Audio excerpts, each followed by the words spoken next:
welcome to my Sunday stream. Today I'm going to finish off the 2 Pixel Eater quilts that I started yesterday. And I think I'm going to finish them in plenty of time, so I've grabbed my Tetris squares, and then I'll continue working on the Tetris quilts after I finish the Pixel Eater quilts. So, before I get started, I had a couple of follows while I wasn't streaming. So Evil Knock, My God, Meshugga, and Frankfot3. Thank you very much for the follows. I appreciate it. And those 4 follows pushed me to the 100 follower mark, which means I'm going to do a giveaway. So we're going to do a giveaway. I've got the information at the top. It's going to be this Thursday stream. I'm going to do it at 2 o'clock.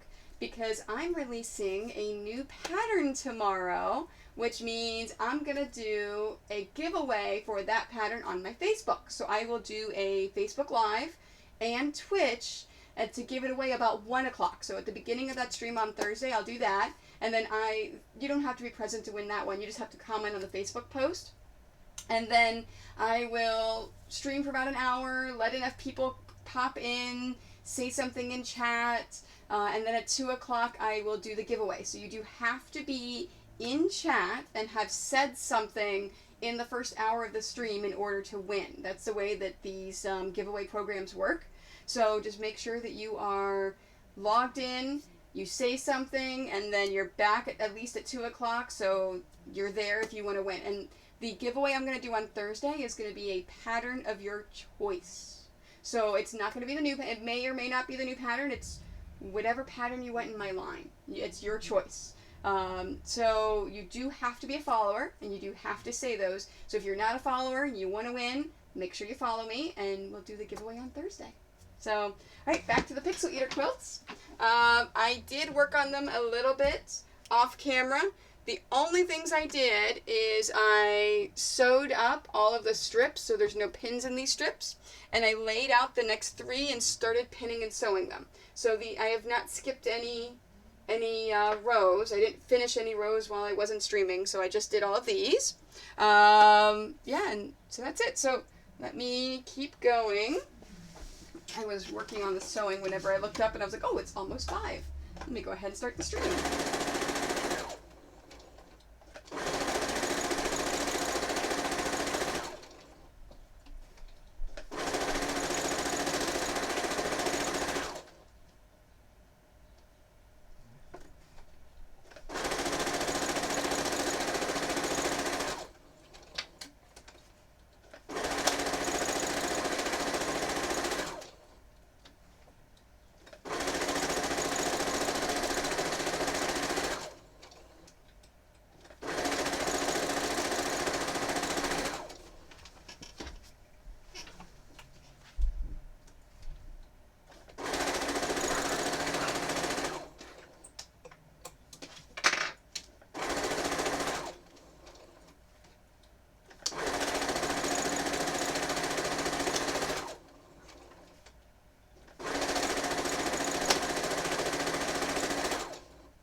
Hi, Marley. Are you coming to say hi to the stream? Alright, go lay down.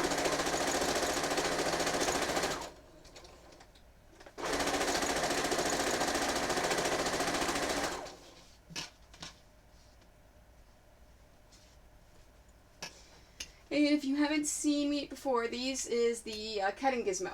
So this actually helps me separate out all the chain piecing. It's by Gypsy Quilter. I really like it.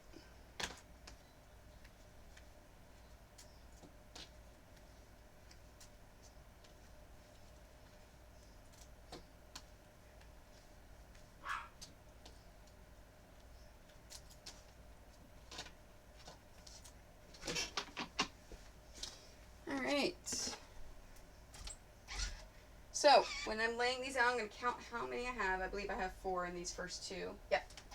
And I am making 2 quilts. So, every row is duplicated. So, there's actually only 3 rows that are laying out on my piecing mat right now.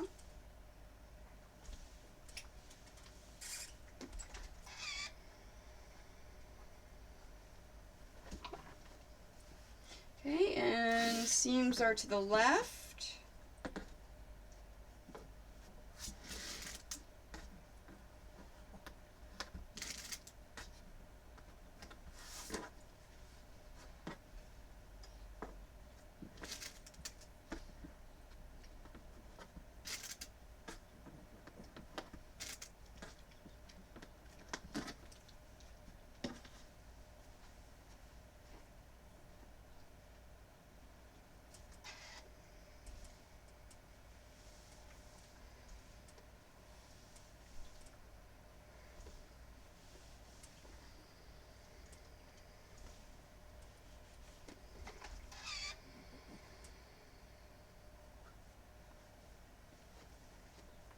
Okay, and this is the same thing. So seams are still to the left.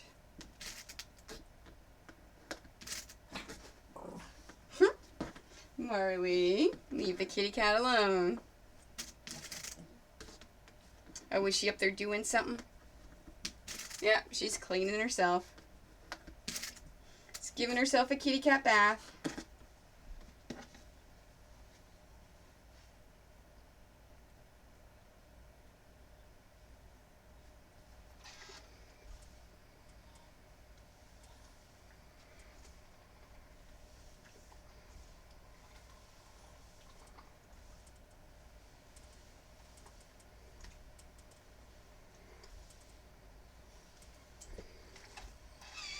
Okay, 1, 2, 3, 4, 5, 6, 7. Alright, so I want to make sure I include this piece, and there are 7 pieces. Seams go to the right. So I'm going to take away this first piece and then pin the rest of these.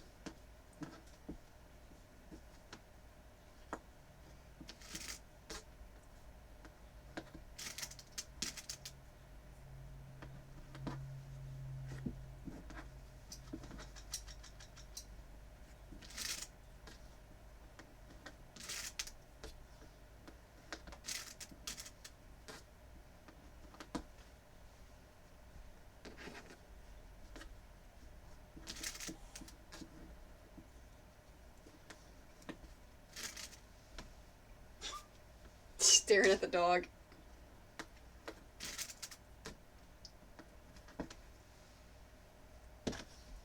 Okay, and this should be the same. I should have 6, 3, 4, 5, 6. Because it is the same thing.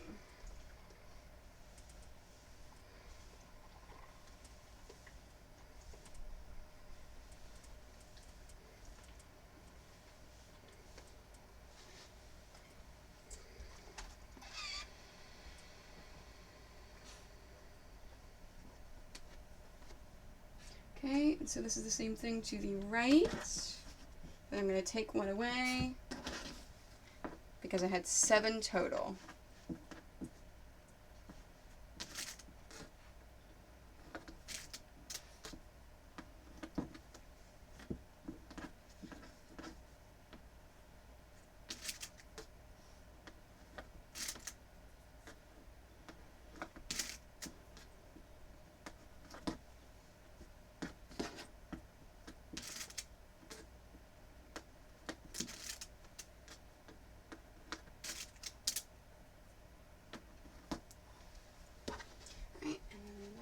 So I've got 1, there's nothing left there, 2, 3, 4, 5, 6, 7. Okay, so in this case, because there's nothing on the board that's left over, I'm going to judge the first piece and the last piece and decide which one I'm going to leave out.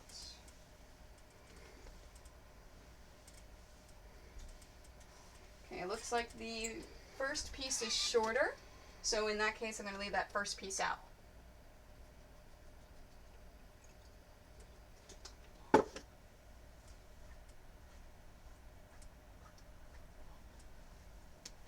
Okay, and these go to the left. I'm sorry, the last piece I'm going to leave out because the first piece is shorter, so I want to make sure I include that first piece. So whenever there is an odd number, I always want to make sure that I pin the shortest piece. If I don't do that, then I'm always leaving a piece out at the end sometimes. And then it gets a very weird piecing towards the end of the row.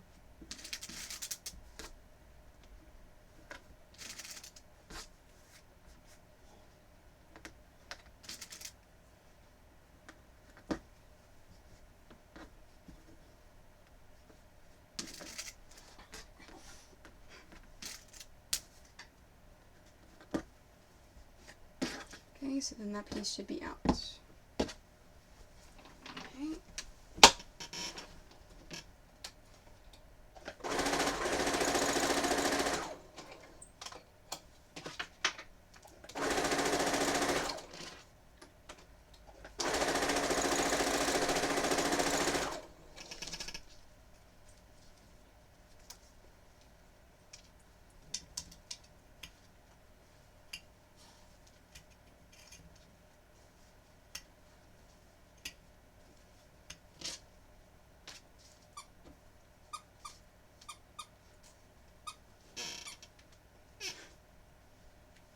Yes, that is Marley chewing on a toy. The squirrel toy that you saw Alfred with yesterday, Marley has discovered it. It's funny because Marley still hasn't gotten used to the idea of toys yet. He heard his name. He stopped and looked at me. So whenever we first got him, he actually was very afraid of toys. Whenever we would squeak them, he would run away and be afraid of them. Well, at least now, he's not afraid of them. 1, 2, 3, 4, 5, 6, 7. Okay, it's making sure it was still the same. But he doesn't know what toys are for, so he still won't chase them. But at least now, he will lick them, and he'll chew them. But he doesn't chew hard, although he loves Benny Bones. So Soleil, the Papillon, has an issue with her teeth where if she chews on a certain kind of bone or treat or something, she actually damages her teeth and gums, and her gums will bleed a lot. And it's been that way since she was a puppy. So it's been very, very hard to try to find bones that she can chew on to strengthen and clean her teeth that don't make her gums bleed. Well, we finally found Benny Bones, which are bones that the dogs can chew on, but unlike other bones, they don't splinter off and cut the gums. So she can chew on those, not a problem. Well, Marley loves the Benny Bones. Every morning after breakfast, he will sit and chew on them for hours.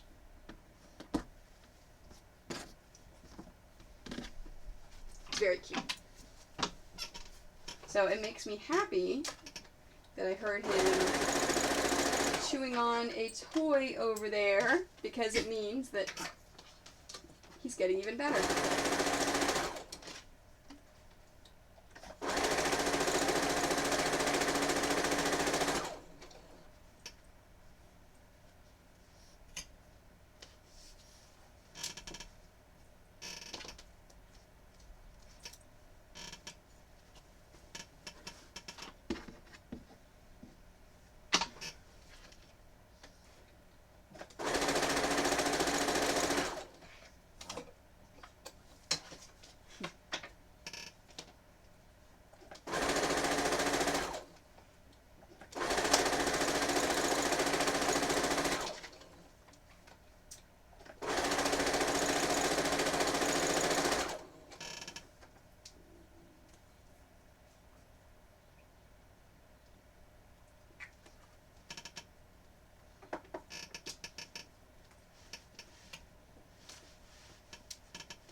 jelly beans yesterday. I want some more.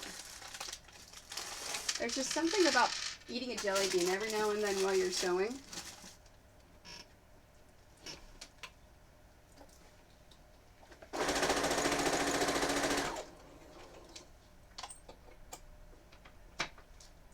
Hi, Marley. That wasn't the treat bag. No, it wasn't, baby. Go back and play with your toy.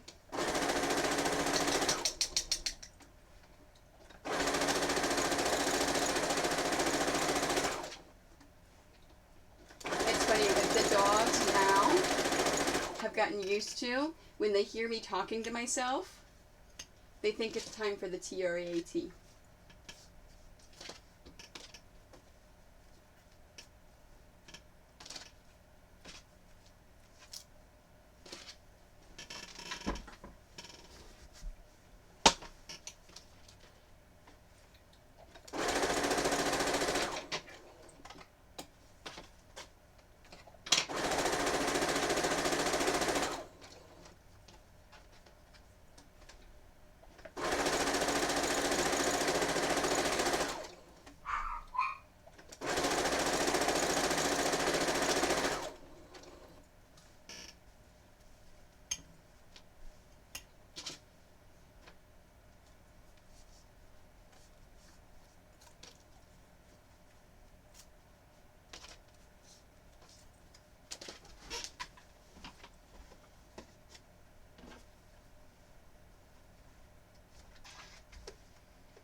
Having issues opening the fabric. Now, of course, whenever I'm ironing this fabric, I'm making sure when I'm looking at the fabric is actually, the seams are going down, because then as I iron it, it's going to flip up and all the seams will go up. Okay, so these are to the left.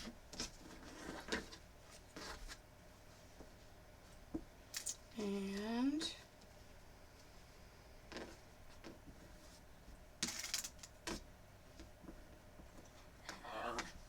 I know, Marley.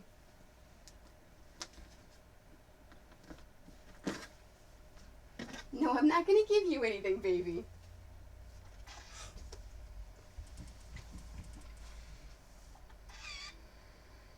Like, seriously, it's like, oh, hey, she's talking to herself again. That means I need to go down there and bother her and get something. Okay, this is the same thing, so I'm doing 2 quilts of the same. So this is to the left. Now, I'm putting a pin in the center here because there's actually a seam underneath.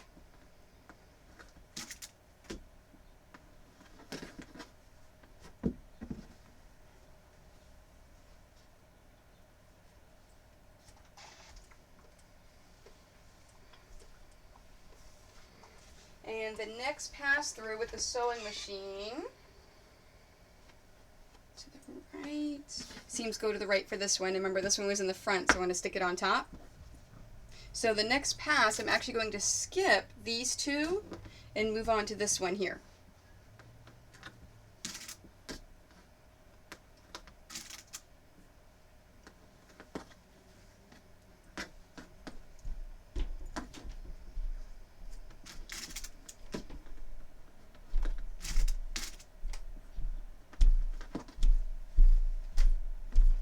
He really walks heavy, doesn't he?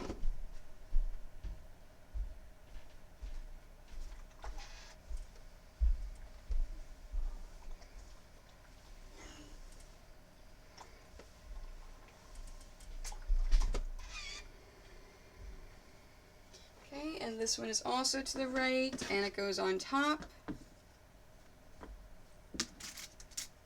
That's the biggest thing that I mess up sometimes, is that when I put pieces in the front and then pieces in the back, I have to make myself consciously aware and think about, okay, is this the first piece or is this the last piece? Because I've messed that up before too.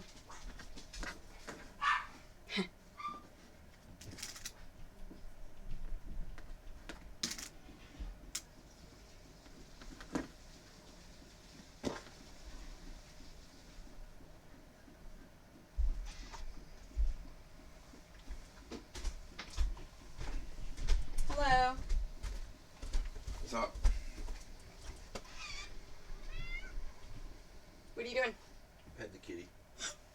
Alright, and then the last row, the third row seams go to the left, and this is on the bottom, so I want to put that on the bottom. Unlike the previous one, it was in front, so I want to put it on top, so it's in the front. You know I have kitty cam on, right? I know. Okay. Figure people like her way.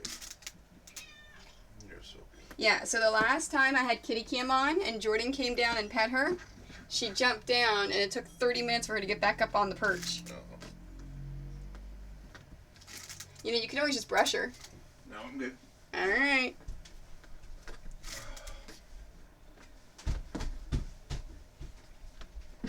Alright, so I said I was going to skip those first two.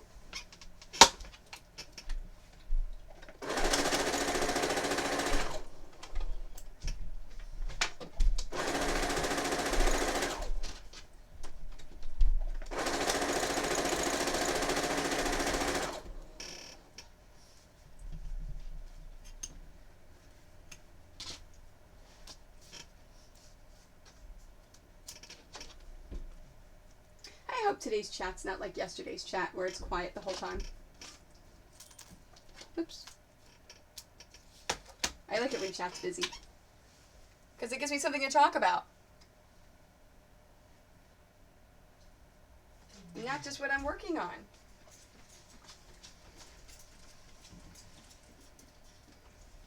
Hi, Soleil. Hi, Marley. I know. You gotta move, baby. You're in my way. Okay, so this is to the left again, because this is the top one. And I need to collect that one because it was on the right, which means it needs to go on the bottom.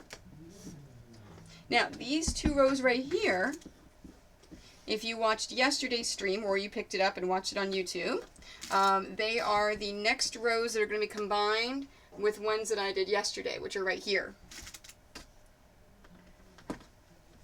And then these two are going to be sewn to these two are going to be sewn to those two.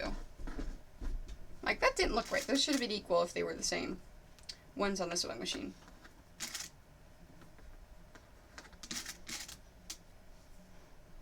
Here we go. Oh, and then these are going to get sewed together at the same time. Marley, you going to move over? There you go. Good boy.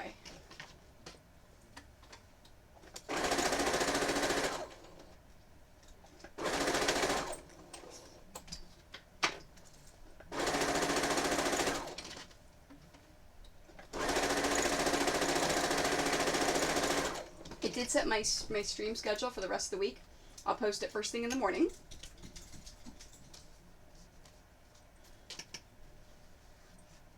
I'm going to stream Monday night.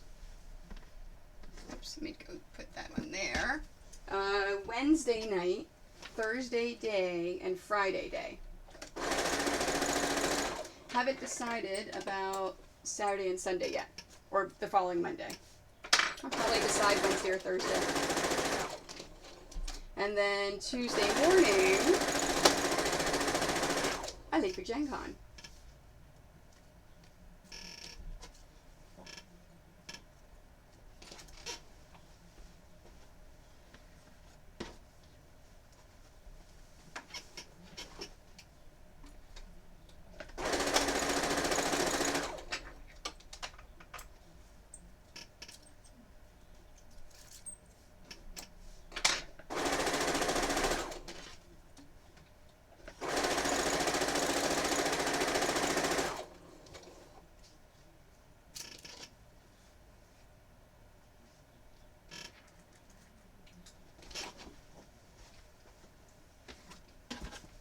That one was buttered popcorn.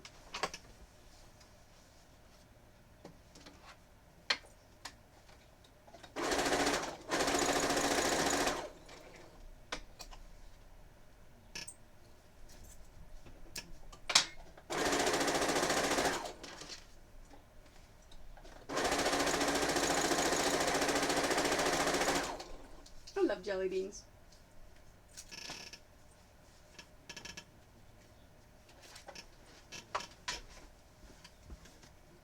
Alright, so now these two are going to be combined with these two, so I'm going to lay them out separately.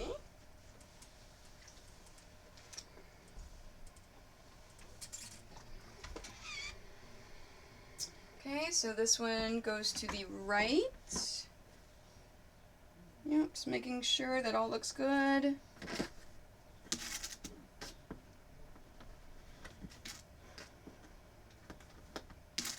And if you didn't watch the stream from yesterday for the beginning of this quilt, the nice thing about the Pacman Pixel Eater quilt, it is a very, very, very easy pattern. So all of my pixelated patterns, with the exception of the NES sampler, are meant to be either introduction or an additional skill.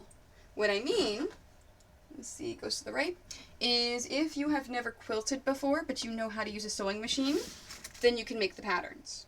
I try to make them very straightforward, very easy to follow, just nice, easy patterns. But if you're an experienced quilter, there's also a lot of skills in there for how to have the perfect points to make sure that all of your seams match up perfectly. Okay, and this one goes to the left. And a lot of it is what I'm doing right now with the way that the seams point.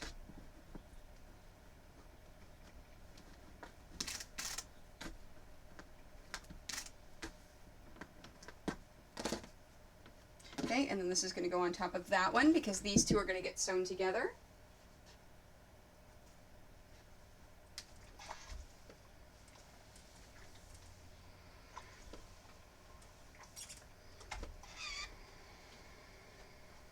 And this one's going to the left.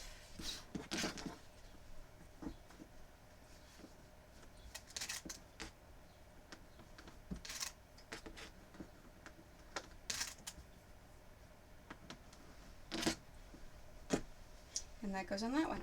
I'm going to move this up a little bit because as soon as I sew these two and free the two that are in there, it'll let me pin those rows.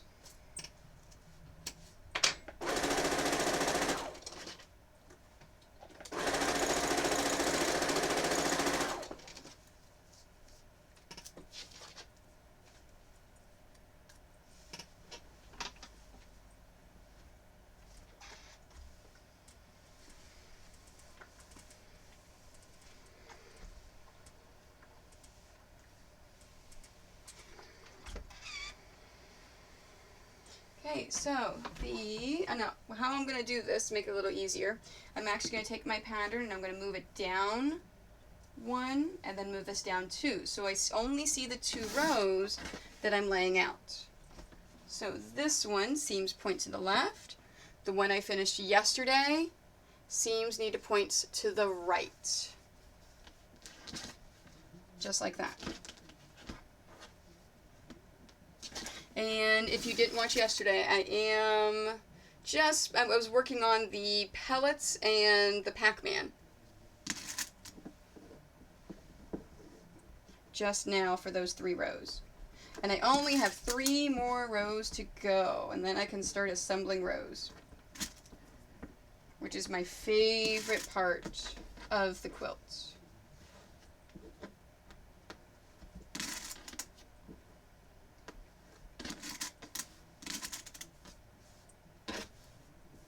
It's really hard with pixel quilts sometimes to see how it's going to turn out for the finished product.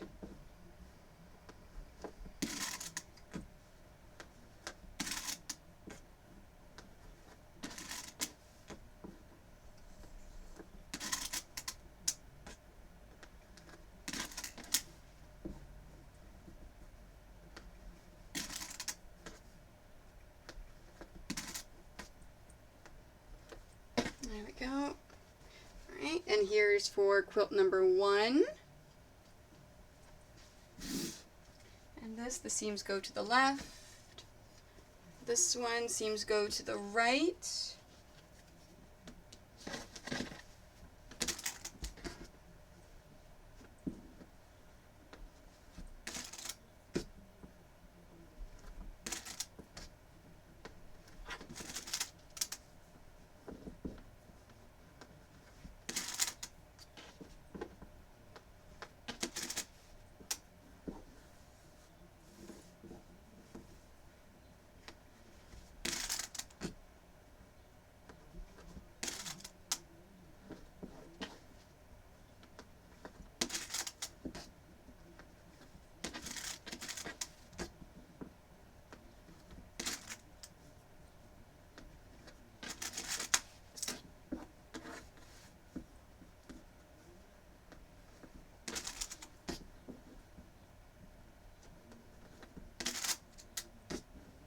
Alright, and then here are the next 2 rows for the second quilt. So I will separate that out to quilt number 2. Great. Alright, so these 2, free those 2, and then I can do the next 2 rows.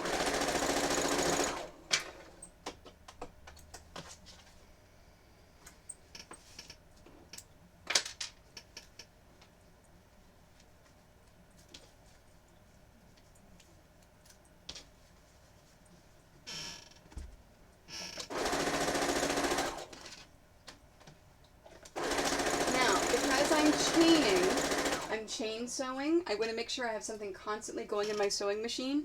So I'm going to pick up that row that I just did for quilt number 1, since I have finished sewing all the other rows, and pop that into the machine. And sew that one, because I want to be efficient. Now if I didn't have any rows to sew, I would use my scrap fabric, because I want something constantly going through that machine.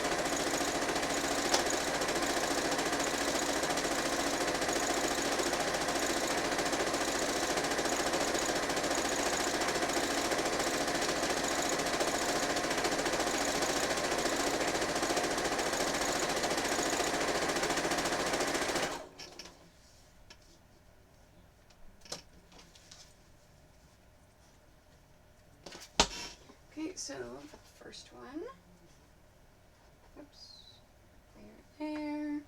Actually, it really doesn't make a difference which way I iron them, because the rows are completely done. I'm just assembling rows together now. Now, whenever I laid these out, I made sure that my seams are going down that I can see, because then when I pick this up and iron it, my seams are now going all the same direction. Now, I want to cover the 2 I just did, and let me take a look at these 2 rows. Alright, so the one on the bottom, the seams need to go to the right. The one on the top, seams go to the left. That looks good. Now, this one's a lot easier to tell, but I always want to make sure that my pieces are all sewn on correctly. I haven't accidentally flipped something upside down or moved something, because I do it all the time. I even did it on the stream. So this one's a lot easier to see though. So it's not one of the more complicated ones that I actually have to go piece by piece and just double check to make sure that I've got everything.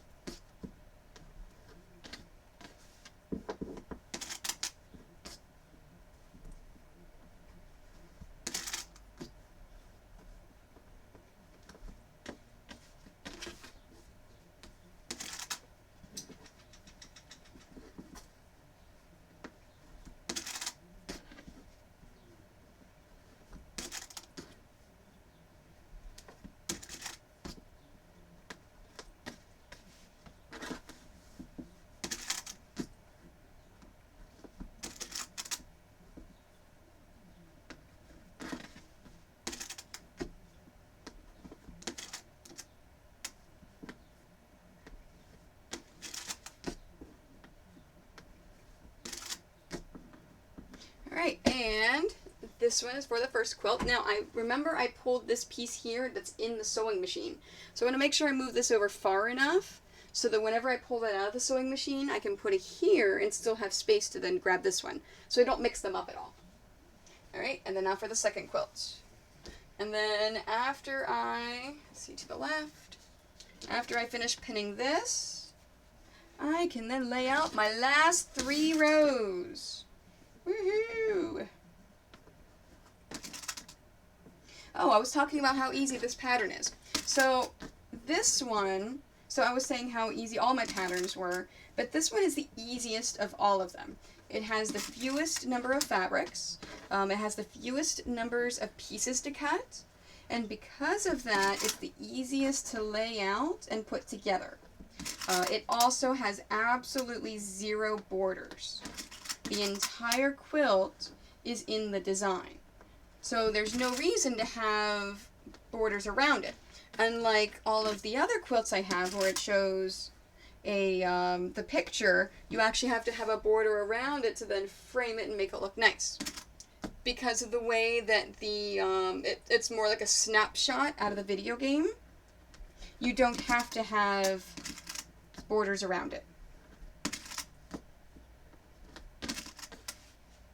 Now, if you choose to add borders, by all means. And most of my quilt kits, so if you decide that, oh hey, I want to make that pattern with that exact fabric that she's doing, I really like that fabric, I do sell my kits where my fabric is already cut into strips for you. So I've done the first step. This is quilt number 2. So I've done the first step, and you can always add more borders to it. Doesn't make a difference. Okay, so I'm going to cover up those 2 that I just had, and let's work on those last 3 rows. Now, if you decide that you want to keep the same type of fabric, so in other words, if you want to have the same fabric line as the fabric that's in all the quilt kits, then I use 95% of the fabric I use is Moda Marble. So if you pick up any of the Moda Marble fabrics, as long as the color goes well with it, it'll look good. It'll all look like it's one cohesive quilt. Now, that doesn't mean you can't use other things. You can use anything you like.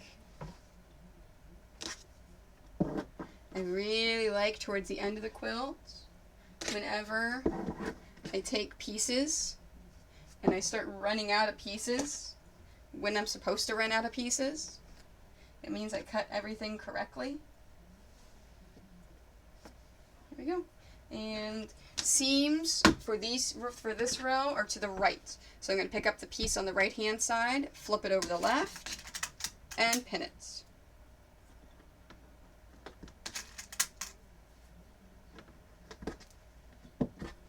But if you're one of those people where you really have to make sure that everything is cohesive and looks all the same, just go look at Moda Marbles. Most quilt stores carry it.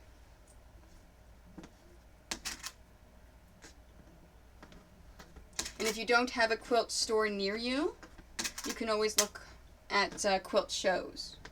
See if there's a quilt show anywhere near you.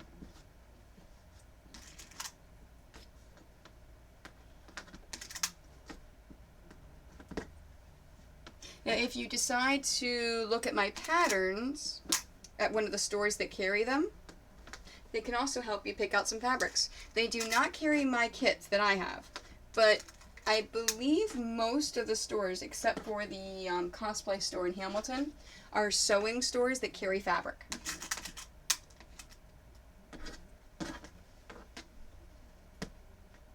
That way. Just making sure I was doing it right. I was sewing it the right way.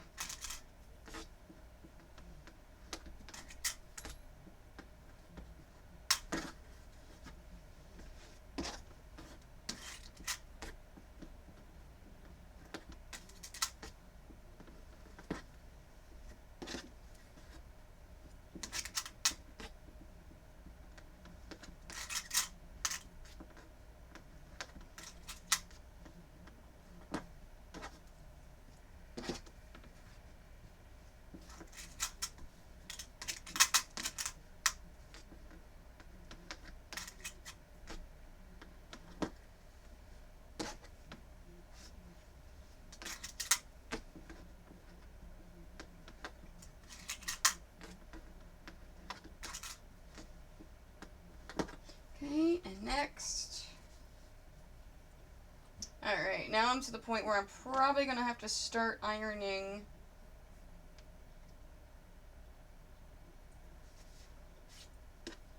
some pieces. So we've got those. Oh. Why did I start all the way up there? Should have started down here. There we go. Alright, so that goes towards the blue, so the next one needs to go towards the black. And remember, this is for nesting of the seams, so the seams can tuck right into each other. And then, so the next one needs to go towards the blue.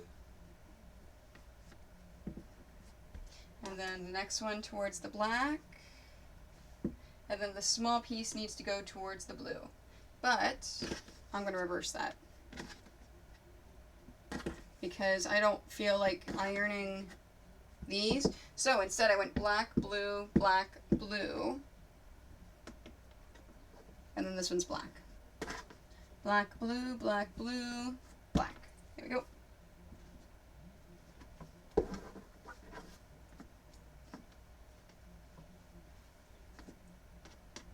Now you may say, Tony, why are you putting down two pieces like that? Well, because I've got two 6.5s. Why am I going to undo it just to put it back together again to pin it? They're solid pieces. It doesn't matter which way the arrow points on these. It's going to be correct. Alright, and this is my last 2-inch black piece.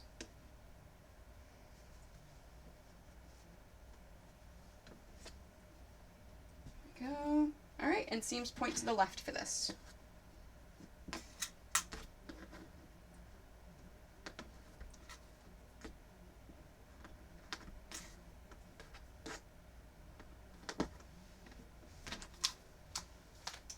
This is why I have 2 magnet pin holders.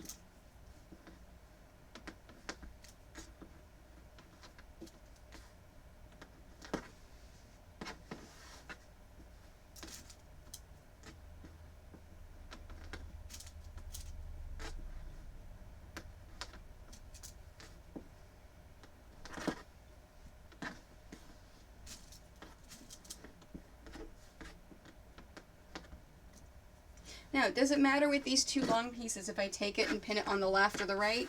No. But I don't want to throw myself off by grabbing it from a different direction. So the first row I did, you notice I grabbed it from the right to pin it. And this time I grabbed it from the left to pin it. Because I do not want to mess up my rhythm and accidentally do the next one wrong. Which I've done before. You learn from your mistakes.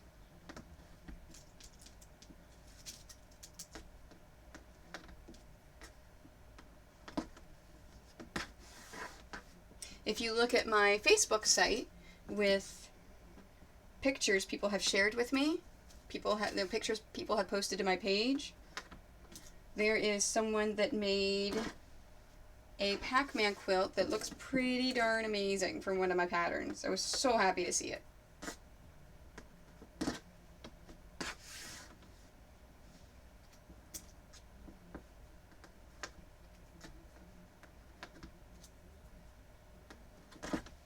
Alright, and then the last row. Yay! I don't have to do any ironing. Uh-oh. I have extra pieces like this. I think I cut too many.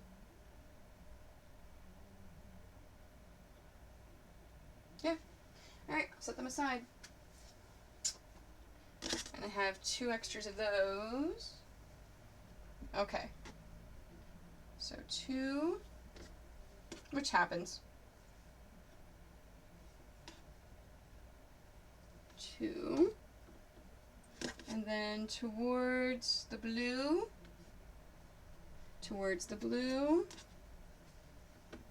Oops. Needs to go there. There.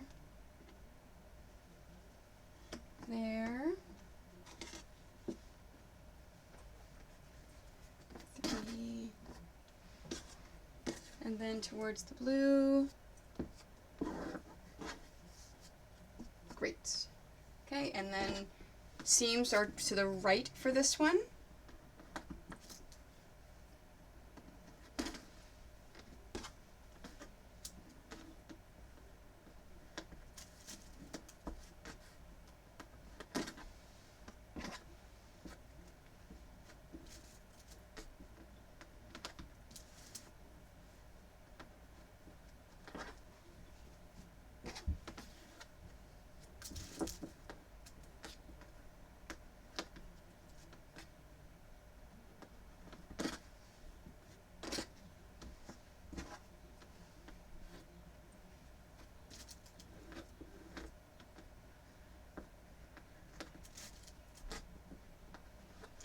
sure I pinned that one the same way. Yes, okay. Just making sure that I didn't mess myself up because I pinned those at the same time. Normally I do one row at a time.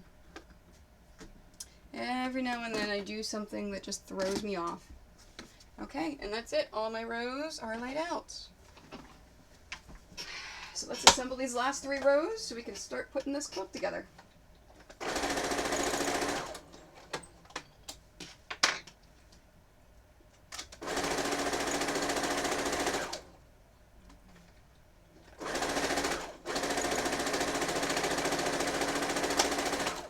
I like this jelly bean.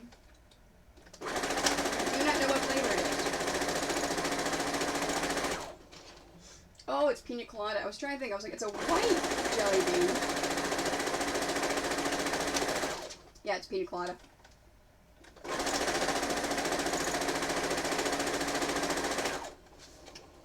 You know, I can't say I've ever had a jelly bean I didn't like.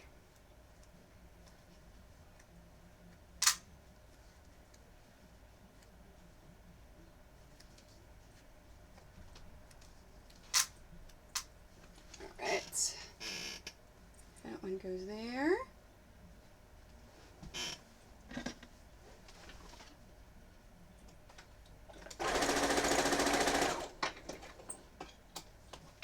So I'm going to actually sew this row just a little differently than I've done the others. When I get to the very end and I sew that last row, instead of leaving it in the machine, and then after I iron and pin everything, then sew the first row to free it and then do it. I'm going to go ahead and start sewing these rows here that I just did, just to get them sewn to make it more efficient for when I sew, for whenever I am done with this step and I'm ready for the next one. There we go. Got ahead of myself and separated these before I finished sewing those.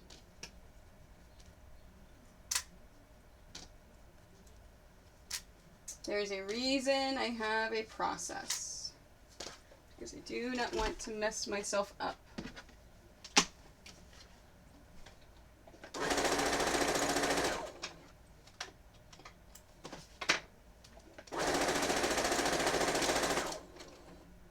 Alright, this one's kind of like a dark green.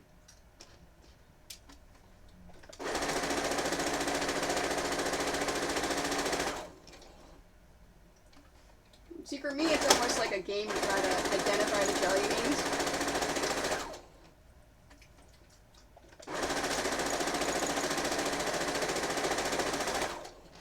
I don't know this one.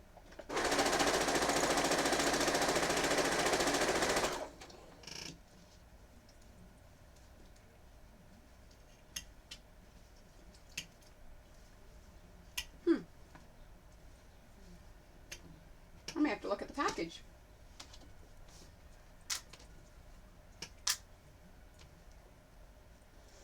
Dark green. What could it be?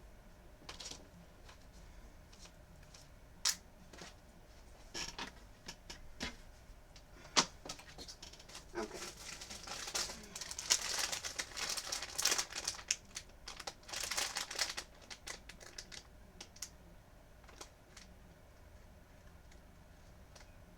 Wasn't the watermelon.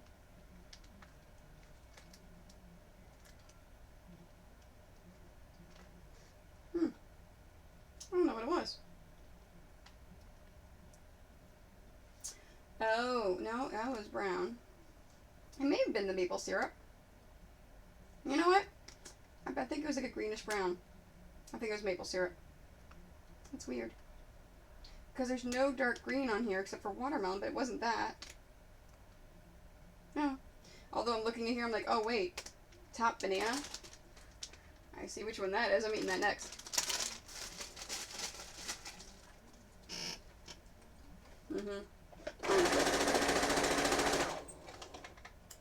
I like banana flavor.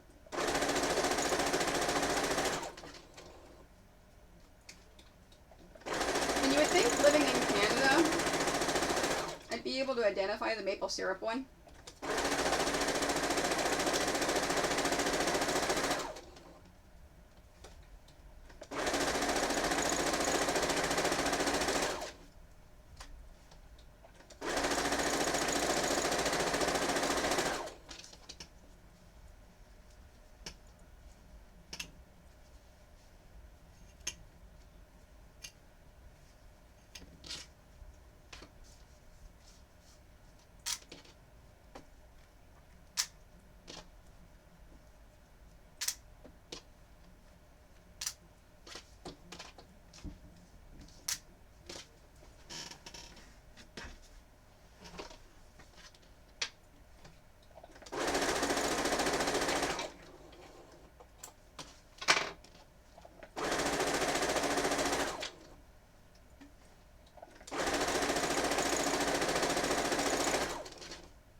Oh, so I talked about when I'm streaming. I don't think I talked about what I'm streaming. So, Monday, I will be finishing up any projects that I'm working on for pinning on Tuesday. So if I don't get finished with the Tetris quilts today, I'll work on those first. And then afterwards, I will, depending upon the time that's left, I will either work on the baby quilts, the easy strip quilting that I'm doing for the baby quilts, or I'll work on dice bags.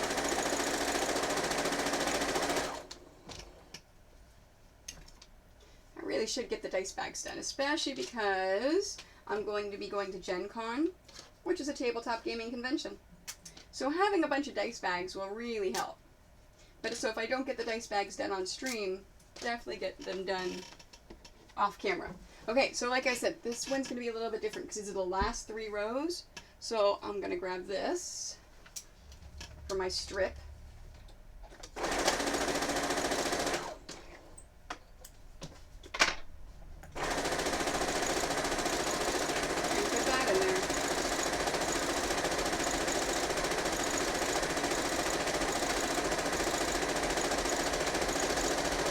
Now, I just need to remember which quilt I took it from. So this is from quilt number 1.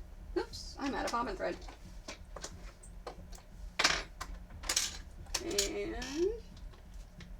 well, it is almost time to line more bobbins. Oops, it didn't catch. That is one of the nice things I like about a lot of newer machines, is they have the drop-in bobbins, and I love drop-in bobbins. It's that fast to change the bobbin. If there is one feature that I would suggest on a sewing machine, it'd be the drop-in bobbin. I like them a lot. Alright, one more jelly bean before I iron and pin.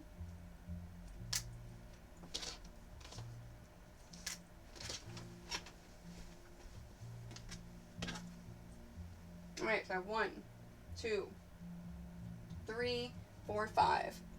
Nothing on the board. So that means I need to decide which one I'm going to leave on the board. Do I want to leave that first one or the last one? And I always like to leave the one that is the longest so that I include the shortest. So this one's the longest. So I want to leave that first piece. So seams go to the right in this first one. So I'm taking this first piece and laying it down.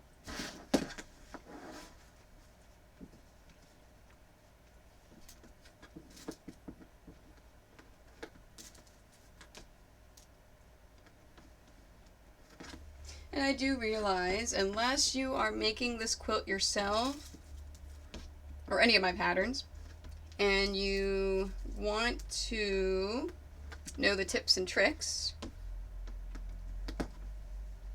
this part's actually pretty boring. So this is the same thing. The fun part is going to be assembling all the rows together. So that's tomorrow. Tomorrow is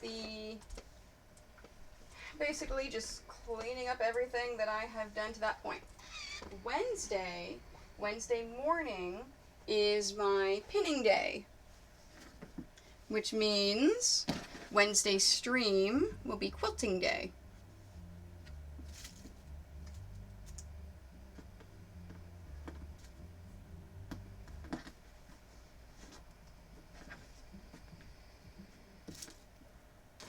And then Thursday stream, of course, we have the 2 giveaways. And then whatever I don't finish on my quilting stream, I will do Thursday, and then I will move on to binding. So then if I don't finish all the binding, 1, 2, 3, 4, 5, and nothing on the board. If I don't finish all the binding Thursday, then I'll be working on binding on Friday. Once I finish binding, I will get started on my next commission, which is the horror quilt, which I am super excited about. It is so super cool. I just have to make sure before I actually get started on it. Oh, that's right. Which one is... Okay, the first one is longer. I just have to make sure that I have all of the fabric that's going to go into it.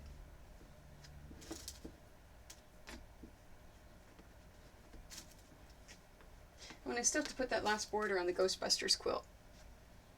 Oh good, you can't see it in the camera. I've got it up in the corner up there, hiding. Kind of looks like a little bit of a mess.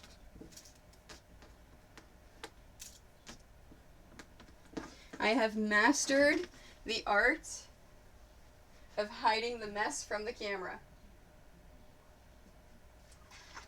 Because, you know, an artist's space is never clean. A messy space is a sign of creativity. Okay, and again, seams are to the left. And this first one is the one I'm taking away.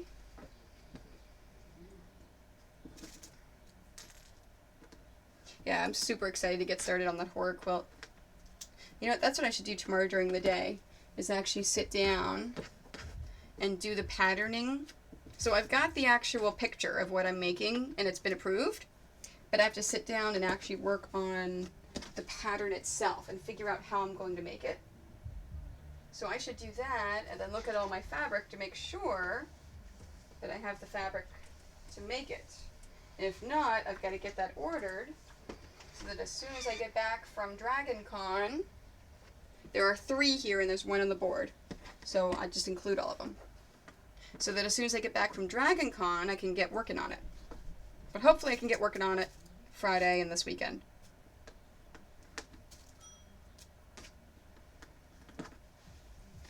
So that's the plan for the streams for the next week, of when I'm doing them and what I'm doing.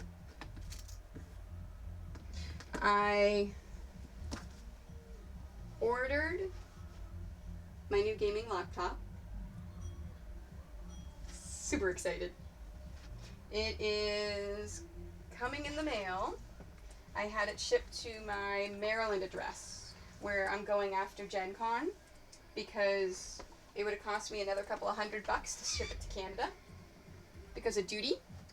So I shipped it to my Maryland address. So as soon as I get to Maryland from Gen Con, I will get working on it, get it all set up the way that I want it, and then I can start streaming gaming.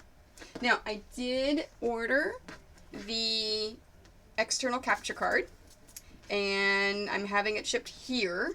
That way I have my husband's help getting all that set up. And that should come Tuesday, I think. So if I have time Tuesday, Wednesday, you may see me pop on and stream outside of my schedule to practice some of the gaming to make sure that that's going to work. And then what'll happen after I've got that up and going and running, I will set my schedule for the sewing. So you always know when I'm going to be on and streaming my sewing. I'll always make sure I have my schedule published for that. But then I will, now this is for the first quilt, but then for my gaming, honestly, it will depend on the Splatoon 2 schedule for the ranked. Because I suck at the freaking splat zones. I am not good at splat zones at all. Splat zones suck. And as of yesterday, or today, as of this morning, I am now an A ranked Rainmaker, a B ranked Tower Control, I think is what they call it. And I'm still C- for splat zones because I'm just not good at that at all. So I may stream a splat zone now and then, but chances are if I stream gaming, if splat zones are going on, I'm probably going to be doing the regular, ink the most turf.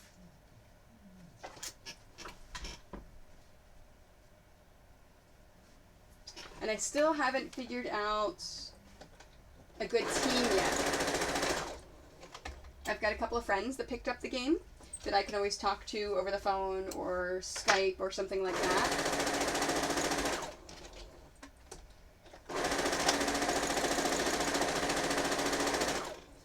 And I've made a couple of friends in game, but there's no messaging on Nintendo. So they've only just introduced the chat system, and I haven't played with it yet. I haven't talked to any of my teammates. Or not teammates, any of my new friends that I've made through the Nintendo system. Friends I've made playing Splatoon. Especially up in the A ranking, it seems that you're able to see a lot of the same names over and over, and most of the time you end up on the same team somehow. So you learn, oh hey, this person is really good with a Rainmaker. They can take it all the way to the opponent's base. Or hey, this person's really good at cover. Maybe I should take the Rainmaker this time. So you start to know. It's interesting how you can start to learn all these in and outs of these other players without ever actually talking to them. It's really interesting. Alright, so now I'm taking a strip from the second quilt.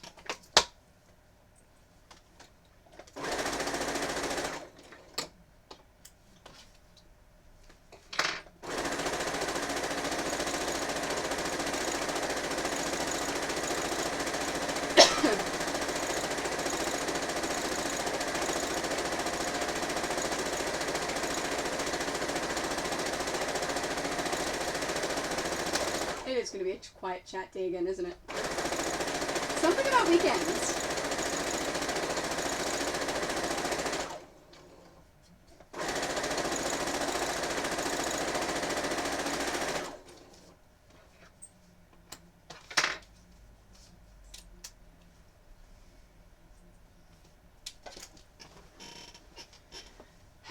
All right. Now, these two are going to get sewn together. And then this one's going to be a lonely little row all by himself. So after I iron and pin these together, I will lay, let's see, this goes to the right. I'll lay these two together and these two together, and then these two together for sewing. Okay, so this is a 3. So how I do a 3 is I take the middle piece, take the top piece, flip it over, pin it just like you normally would, except I'm making sure that I fold this enough so there's plenty of space over on the other side.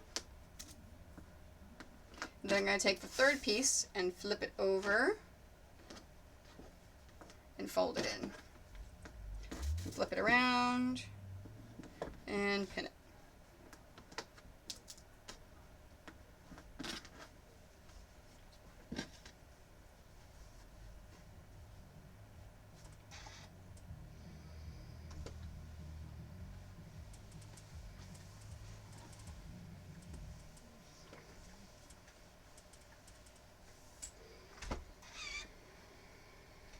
Okay, so this is to the right again. Whoops. That seam went open, and I wanted to go to the side. There we go. Okay. So I said to the right. This one goes on top. Oh.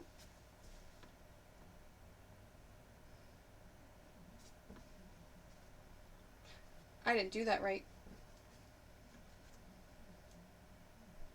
Nope.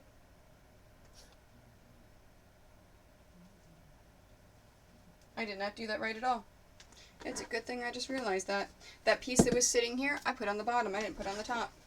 I'm glad I realized that before I ironed it.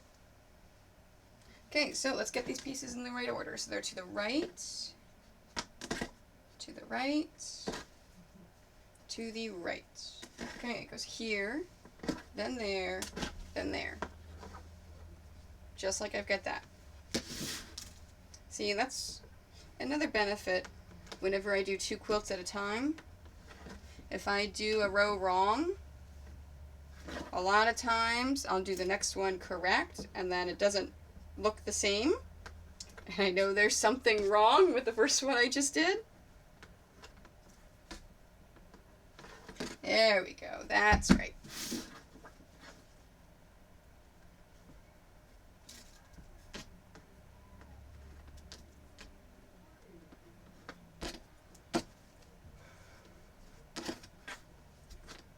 And that's okay. If we have a quiet chat, that's fine.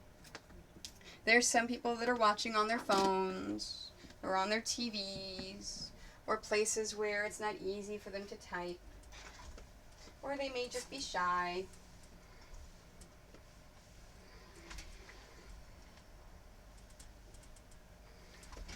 Maybe they just want to be a lurker for a while. That's perfectly fine too. Okay, so this is to the left. Now, I also, whenever I pin these, if the seams don't nest nicely whenever I'm pinning on this step, a lot of times that will also tell me that, hey, you may have done something wrong. So I go back and look at all the pieces and make sure that I've got it right.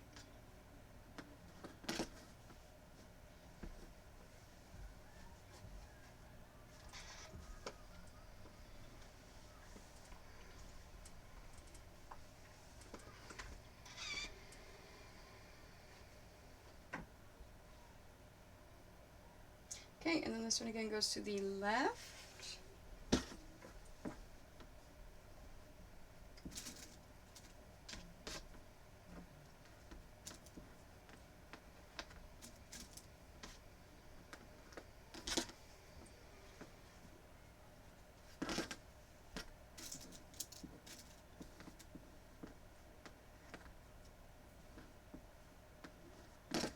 Okay, and that one goes there.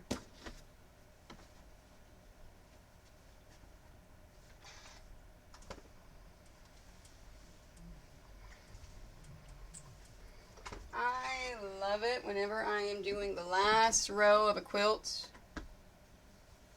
I start to get the sense of accomplishment. Like, hey, I'm done with this.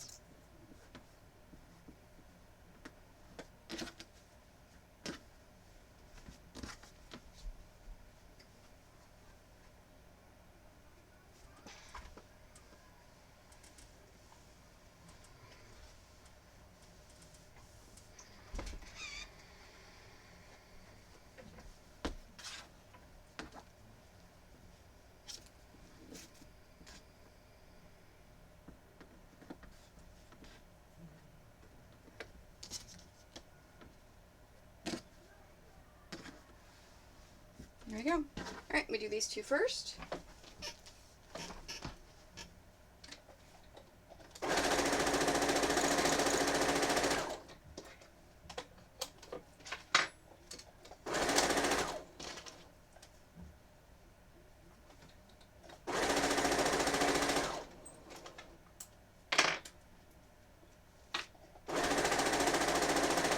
That one's definitely great.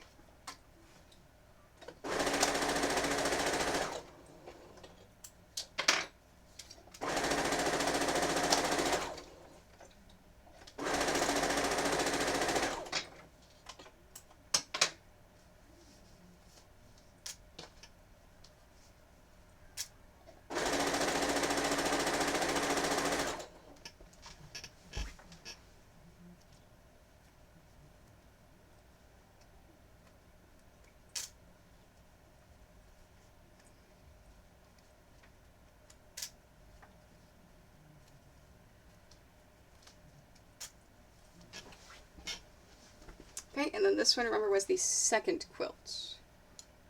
So I'm going to put it right there.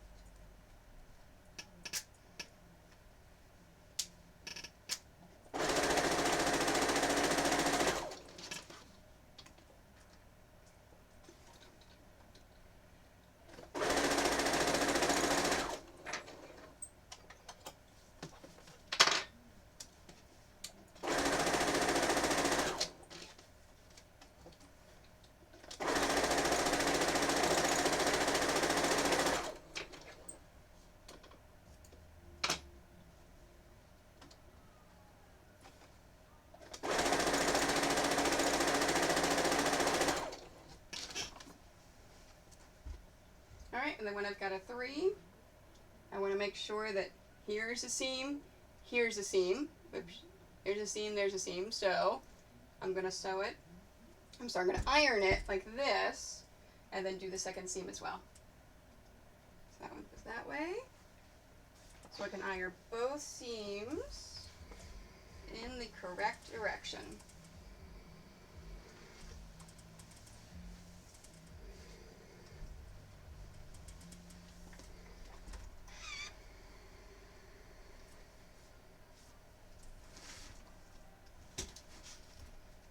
Realized my ironing board shifted a little. Wasn't completely in the camera. There we go. That's better. Okay, for these two, I only want to take a look at the two that I am pinning together. My nose is all itchy today. I think my allergy medicine's wearing off. This one seems go to the right. The top one seems go to the left.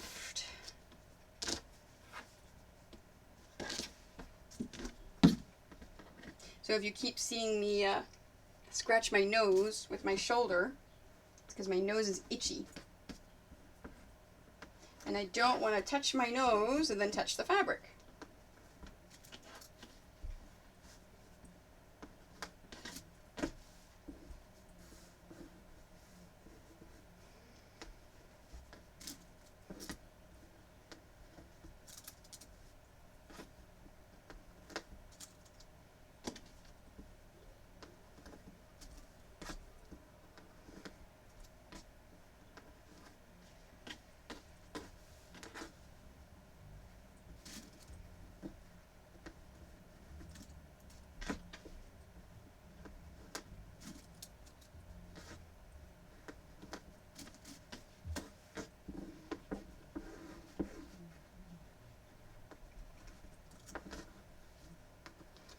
Okay, and then this one is for quilt number 1. So I'll set that there. Let me sew these so I can free the one for quilt number 2.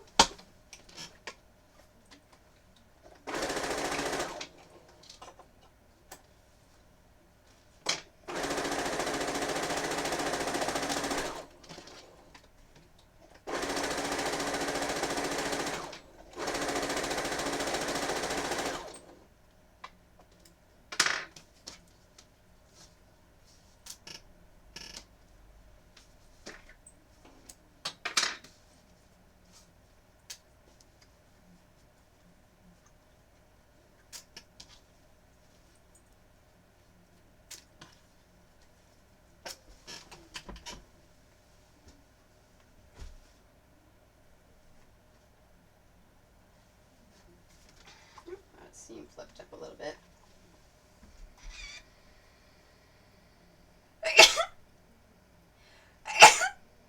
Yeah, allergies are definitely acting up. Man, I was out in the sun all day today, so I should have taken more allergy medicine.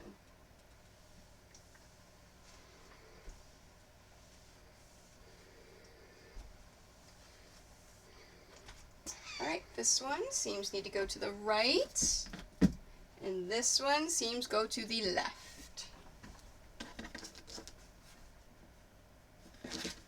And when you're pinning rows together, I don't think I've mentioned it this stream, you want to look for the first one that nests together, put a pin in it, and then go back through and pin the ones that do not nest. So that nests right there. And then there's a seam just on the bottom right here, so I'm going to put a pin in there. Because I don't want that seam to flip up while I'm sewing it, while I'm sewing the row. So these two nest. Let's pop a pin in there.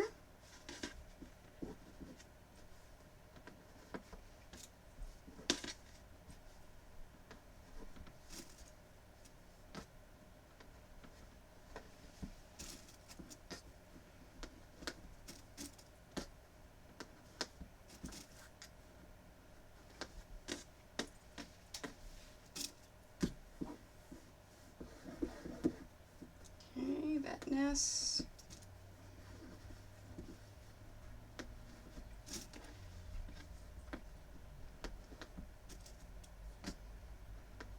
All right, I have my rows done. Yay. Okay, this one is for the second quilt. Now, I need to get all of them. Now I'm going to switch gears and work on one quilt at a time. So this is the last row that I need to sew for my first quilt. Let's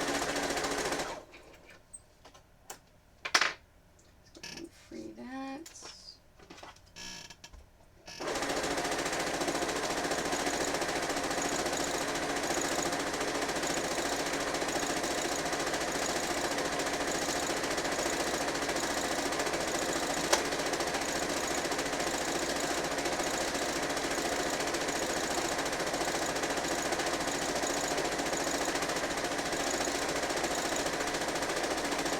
Okay, and then to free this one, I'm taking a row from the second quilt.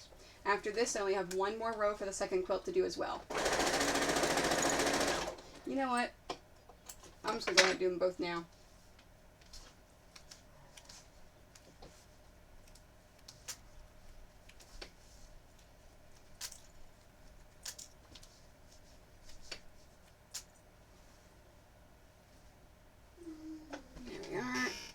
I'm just going to put this back over here. Now there should be 7. 1, 2, 3, 4, 5, 6, 7. And then that lonely by himself is going to be 8. Whenever I design the patterns, I try to make sure the rows are nice and even, so you never have an odd number of rows to where it doesn't kind of come out right. Try to think ahead and make it easy. Because I know I appreciate the efficiency, so I would hope other people would want the most efficient thing as well.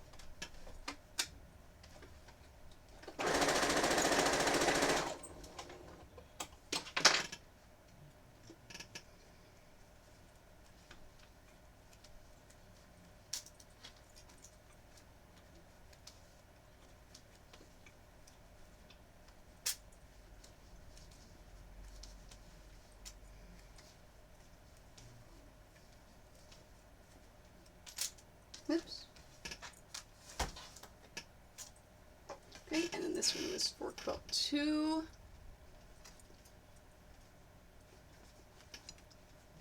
Now I'm not going to free this one in my machine when I finish it. I'll leave it in the machine. And then when I start to sew combined rows, that's when I'll free it.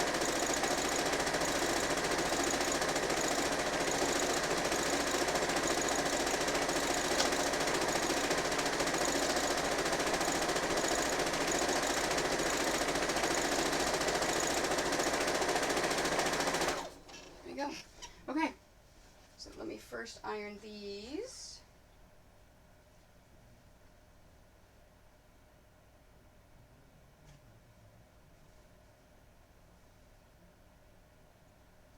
Oh, no wonder. I'm like, that doesn't... Uh-oh. I did something wrong.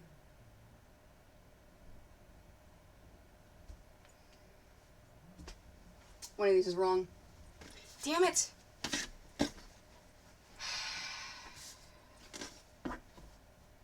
Okay, that one's right. That one's wrong.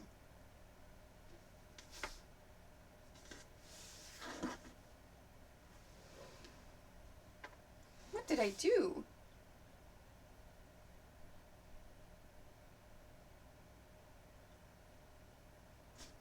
It's supposed to go that way.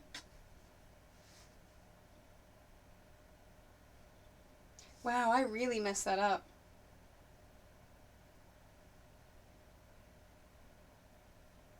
This piece here needs to go here.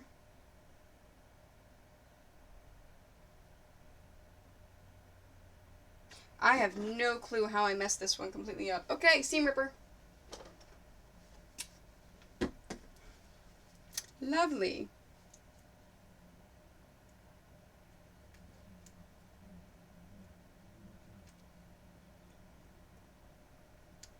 Alright, so this one's good. I'm going to go ahead and iron this one and put it with the first quilt because that one's right.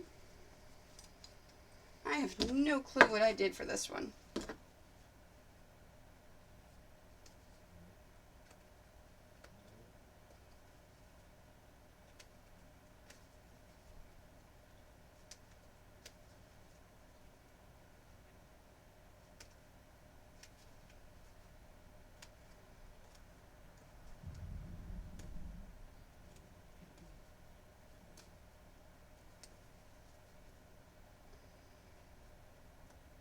If you haven't seen me use this seam ripper before, this is my favorite seam ripper. It is called Seam Fix. So before I discovered the seam ripper, when I would seam rip something apart, I would have to sit with tweezers and pull it all out. This actually has a little eraser almost on the top. And so it basically just pops it open like this. So you just have to kind of erase away all that thread.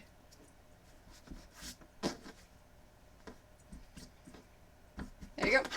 Okay, now that's not the only thing I got to seam rip, remember, because I completely messed this thing up. Okay, this is going to the left, so this needs to come apart.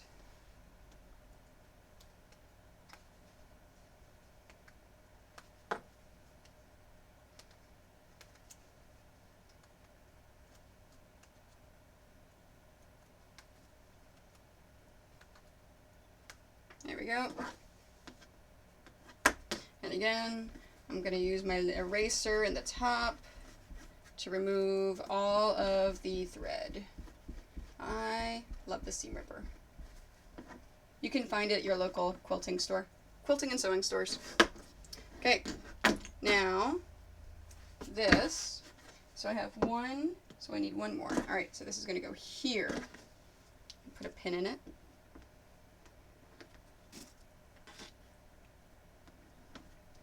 Alright, now this one should have only two in front of it. So this one needs to go here. No. Huh. Look at that, I completely messed that up. Okay, so it needs to go this way, and all of the seams need to be changed. How did I mess this one up? And of course this was the easiest row too. See, but this is what I mean. If you get ahead of yourself, if you're not paying attention to the way that the seams point and the way that you do the fabric, it's super easy to mix it up.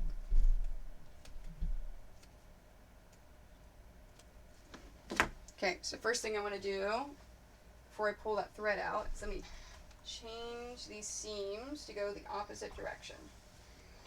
and iron that down. Okay, iron that flat.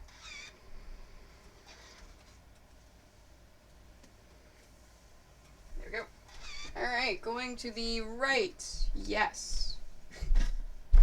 Seriously, Tony. What do you do to yourself?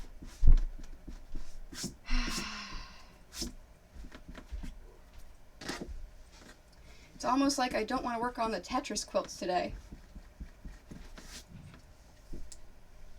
Alright. And then this goes here. Now, I take it my husband is making himself some dinner.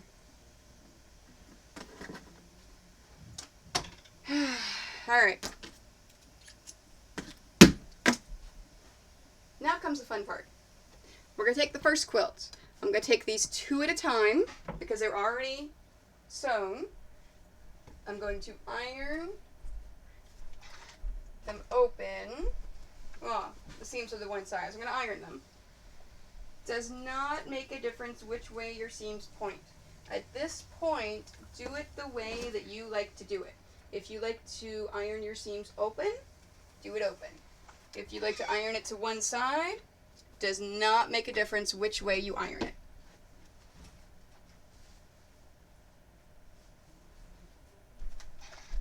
So this is 1 and 2 and 3 and 4.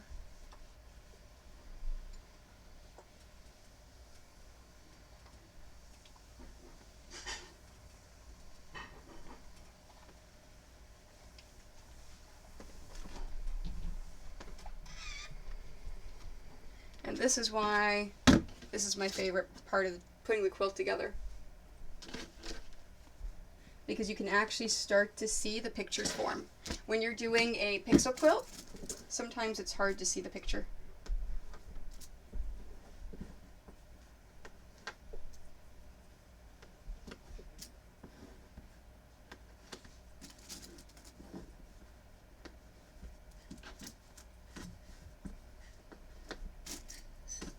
I'm doing the same technique that I did when I was just putting single rows together.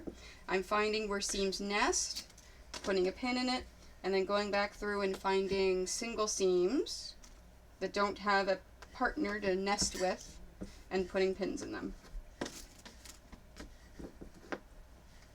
Now you may notice sometimes I flip it open, I kind of roll what I'm working on. I only do that for space. It's easier for me to work with if I don't have all of this fabric down there blocking my way.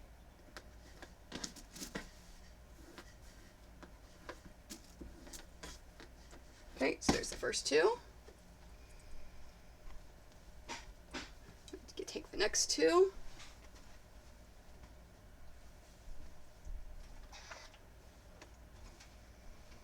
Now, if this works out the way it's supposed to, all of my seams should be pointing in the same direction for the rows.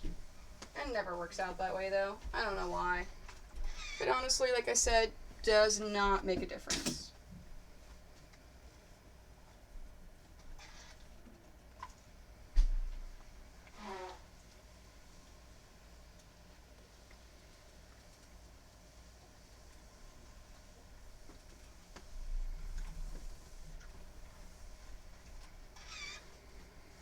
Okay. Let's take this all the way off so I can see my whole pattern. Alright, so I've got that. That's the top. This goes this way.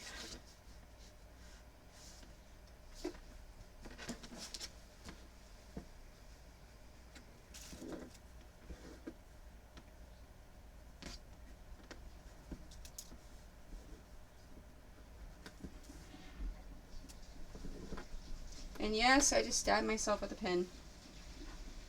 Happens all the time.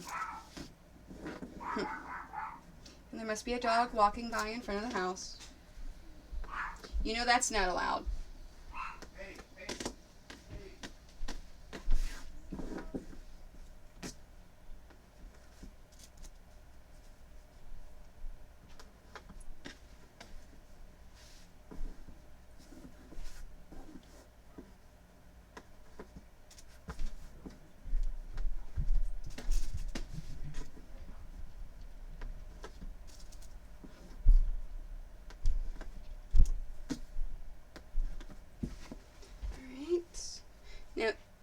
had 8 rows, well, originally 15 rows, that I then pinned down to 8 rows.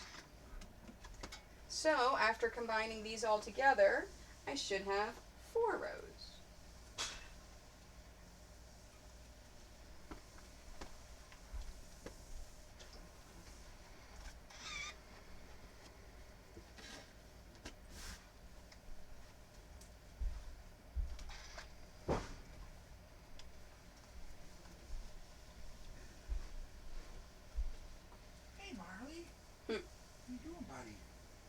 Oh, he's not in the cat tree anymore? He was in the bottom of the cat tree.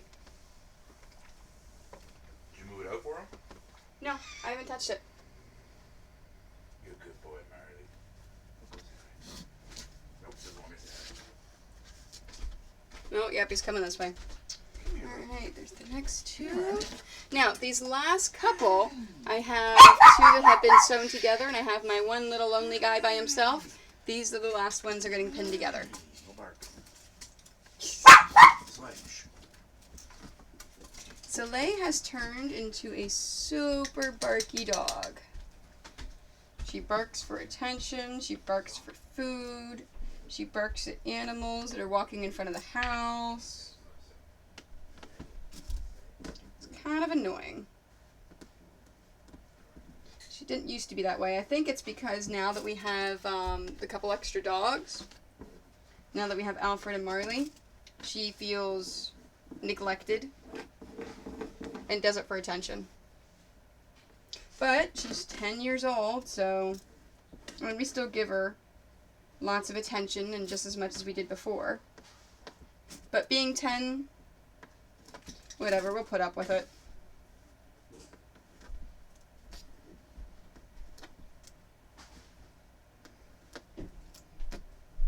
So that we're not in an apartment, so we don't have to worry about her disturbing any neighbors.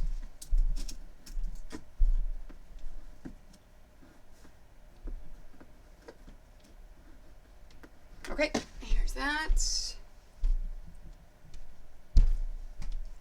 And then now for these 2. Now, here's the one I did correctly. Can't believe I did that.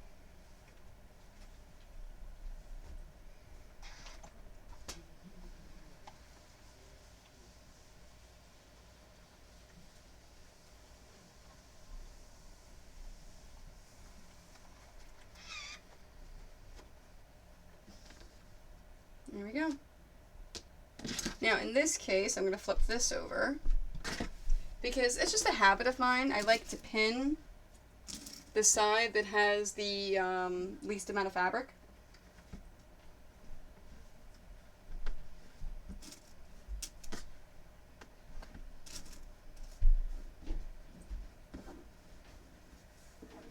Oh, I don't have a seam until here. Now in this case, because I have this big long area without any seams that nest, I'll put a pin in the center. So I'll get that straightened out. I'll stretch it and straighten it out to make sure the fabric is all good. Put a pin in the center and then work each side. Because especially with piecing, you may not have one that's exactly the same size as the other. It all depends upon how you've done your seams. If you've done your seams a little bit too short or a little bit too long, it's not going to match up perfectly. So things that you care about the most is those seams that nest together, because those are the ones that need to make sure that they line up. Everything else you can stretch and move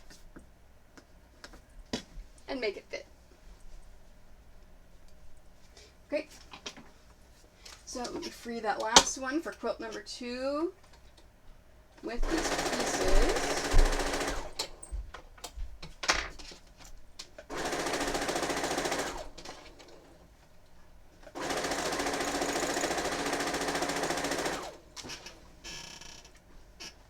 Alright, this one's like kind of white with spots on it.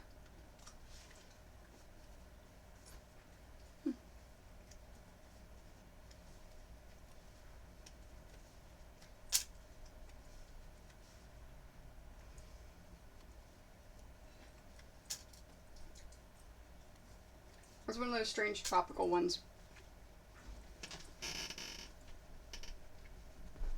Alright, now at this point I have 4. So I'm going to take 2 and I'm going to sew them together at the same time.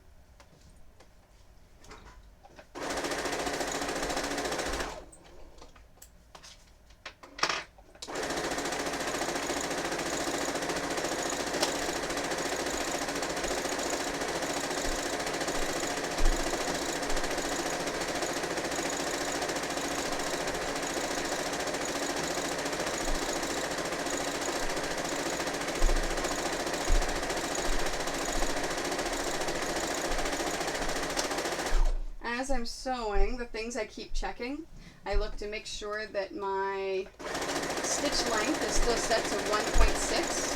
That's how I like it. This machine is a little finicky.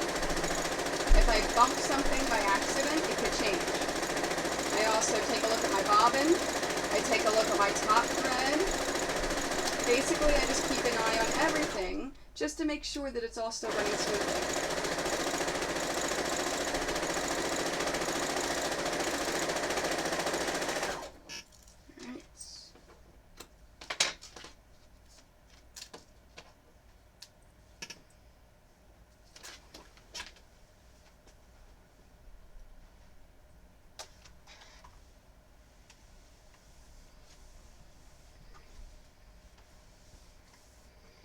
Alright, see if I've done this right.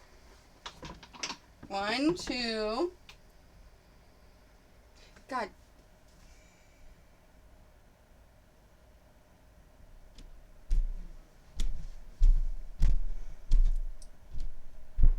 Deep breaths, Tony.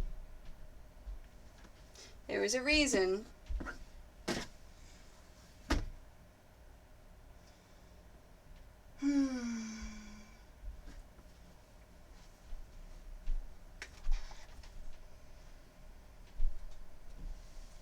Man, I really must not want to work on Tetris quilts. I just keep making more work for myself.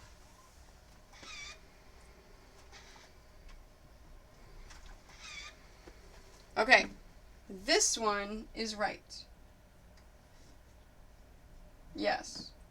That one is right. This one is wrong. You notice how I didn't put my seam ripper away?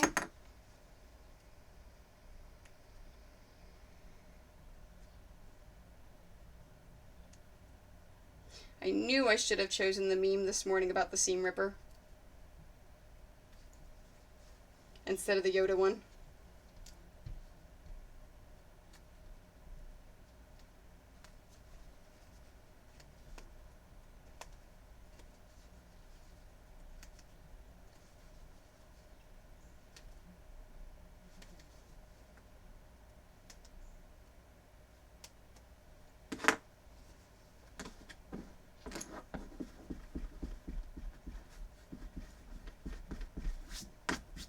Well, at least it's not as painful as if it would have been if I had to use tweezers to remove all this thread.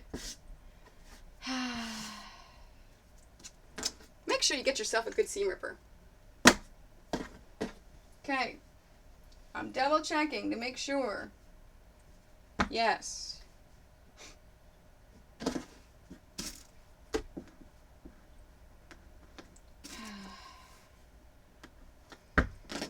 This way. Putting that guy right there. Now, normally I would take these next two and put them in before these.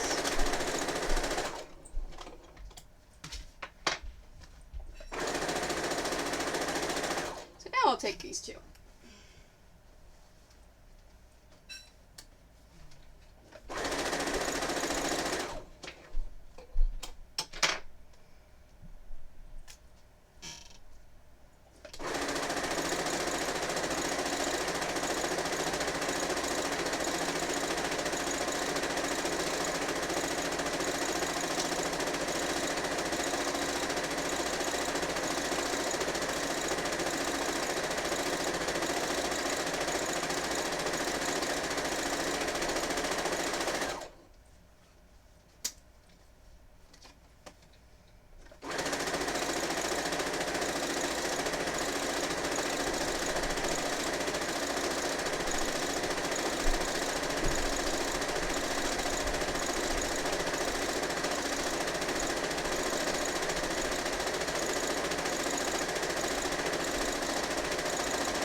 it over there already. I was like, did I take off that piece?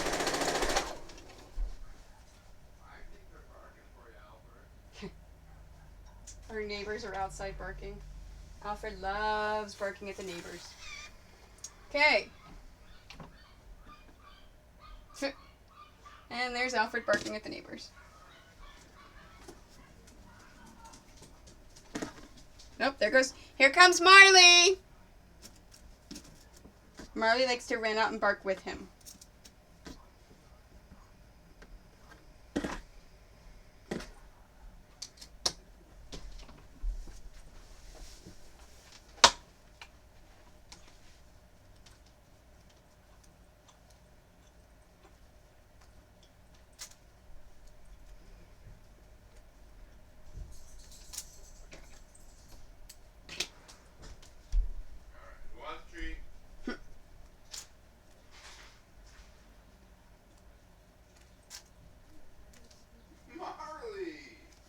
Marley went running up to bark at the neighbors.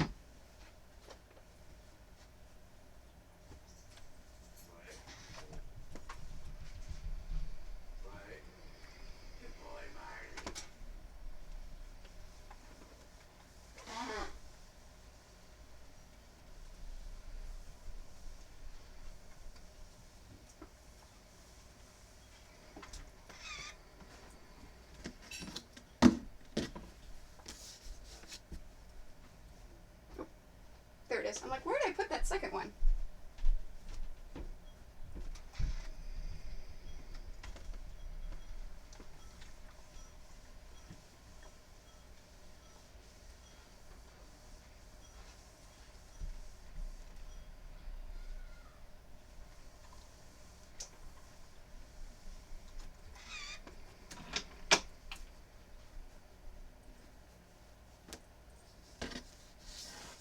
There we go.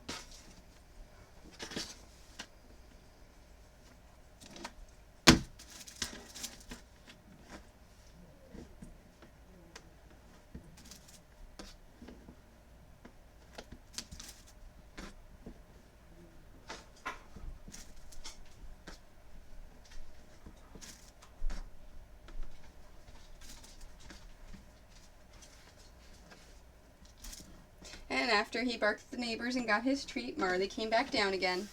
Is the cat still sleeping? Yep. That is one thing about cat cam. You know that cat is probably not going anywhere. So this is now half of the quilt, and the other half is on the machine. So this one is almost done. Then I'll do the second quilt, and then move on to Tetris.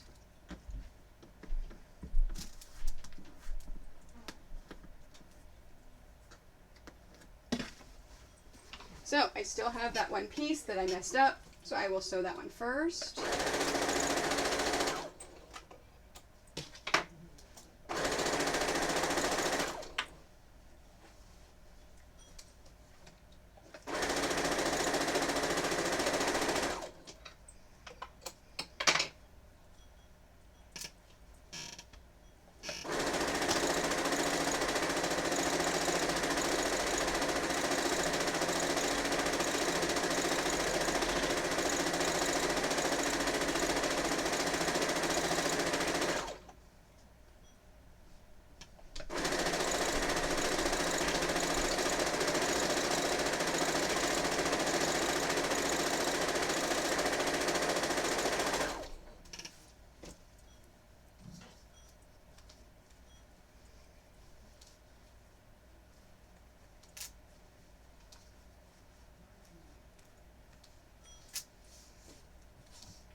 Yeah, I'll definitely get to the Tetris quilts. I don't know how far I'm going to get with them, but I actually did some research. Whenever I did the last set of Tetris quilts, I did a gray border around it. So this morning, in preparation for working on them some more, I was actually looking at an actual Tetris board, and I went, oh, they actually have a little bit of white around the board, the classic Tetris. A little bit of white around the board, and then they have more black. So that's what I'm going to do. So when I finish with the pieces, laying them all out, I'll do the math. And I'll do a small band of white. Stove's hot. Thank you. And then I'll do more black. So in case you're wondering why my husband just yelled at me that the stove is hot, I'm very accident prone. If you've ever done anything with me, you know I'm accident prone. I tend to injure myself a lot. Fall down. Put my hands on hot stoves. Yeah. So anytime he cooks, he always warns me so I don't kill myself.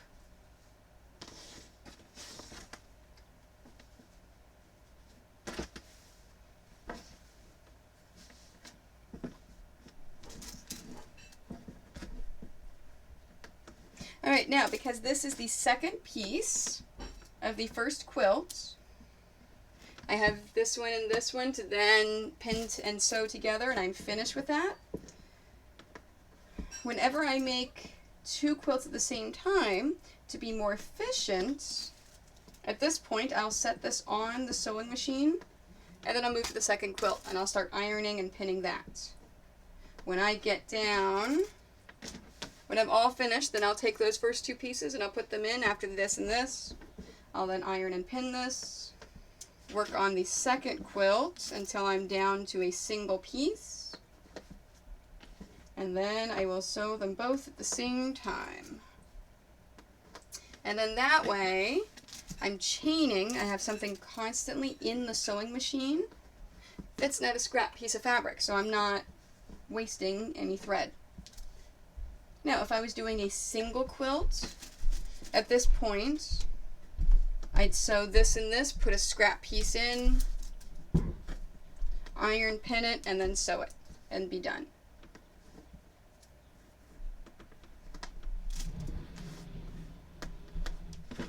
So I'm just going to set this right here while I then work on these. So again, just like I did with the first one, I'm going to take two at a time.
Yeah, so I'm excited to play with my capture card Tuesday or Wednesday.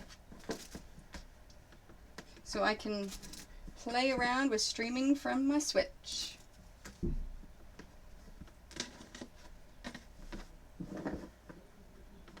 The biggest reason why I wanted the Switch was to play Splatoon 2. And I'm very happy that I am enjoying it as much as I am. It is a fun game. So another game that I've been thinking of, looking at, that I hear lots and lots of things about, and I see people doing it, is Daddy Dream Date. I don't know if I would ever stream that, because I don't know how that game is. I just hear lots of people talk about it, how much they like it.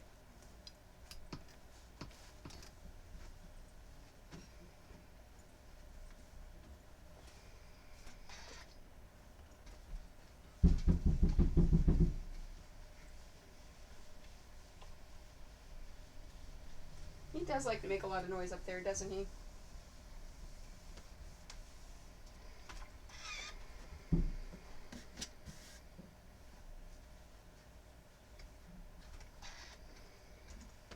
it's funny, you can tell when I'm streaming when my husband is home and when he is not. If it's a nice, quiet stream where you can only hear me, chances are he's not home.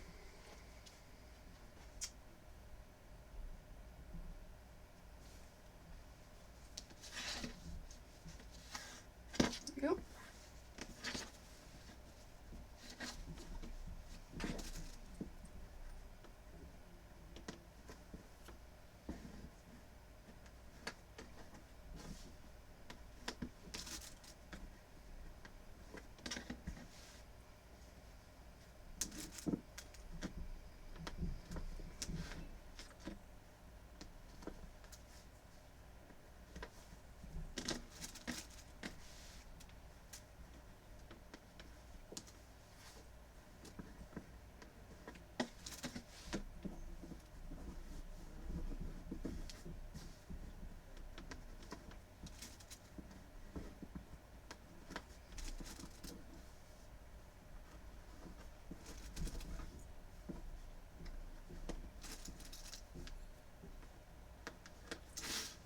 This one was correct, right? Yeah, okay. For some reason, I got it into my head that it didn't look right. But nope, that's right. I make so many mistakes sometimes that every now and then I get into my own head about it.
Go, and one more set.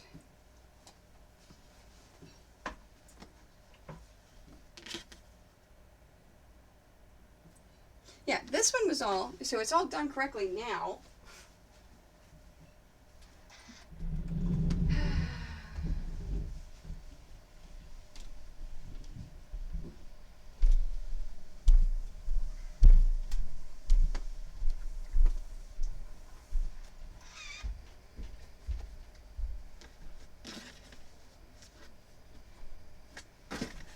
And again, I like to work with the smallest piece when I'm pinning them together on top. It really honestly doesn't make a difference, just one of my silly habits.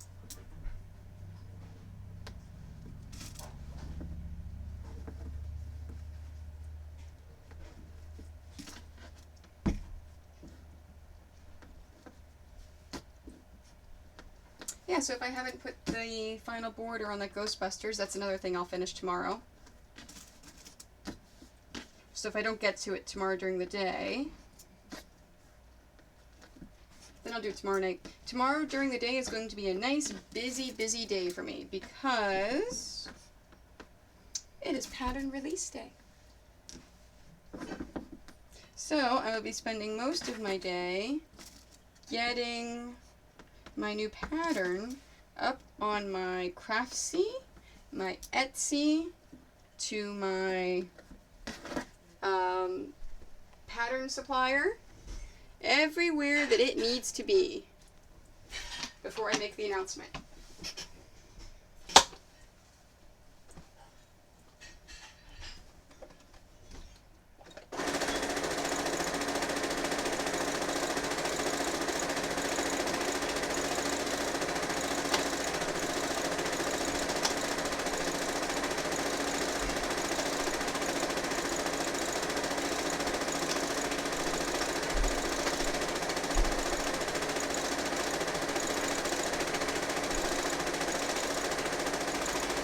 Okay, so just like with the first quilt, I'm going to take these two and sew them at the same time.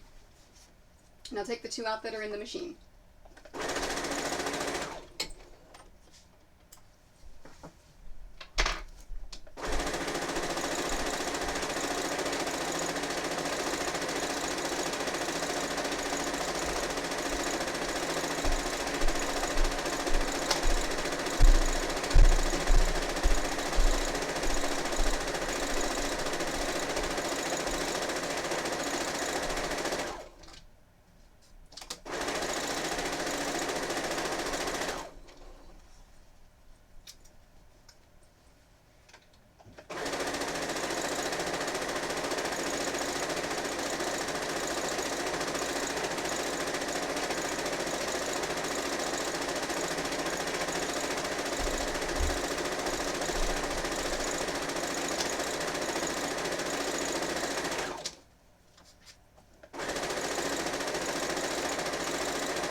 Anymore.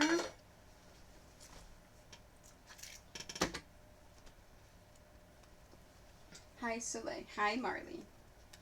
I know what you guys are here for. You came down hoping that I would give you something.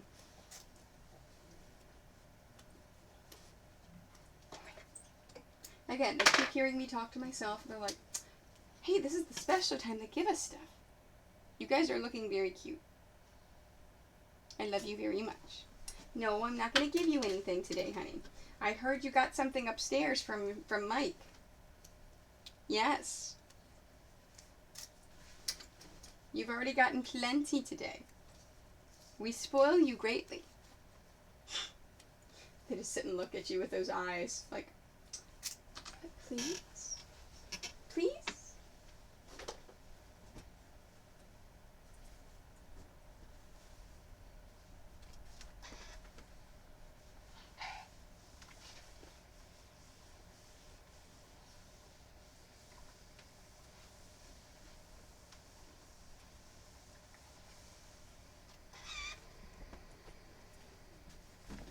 Here is the top part.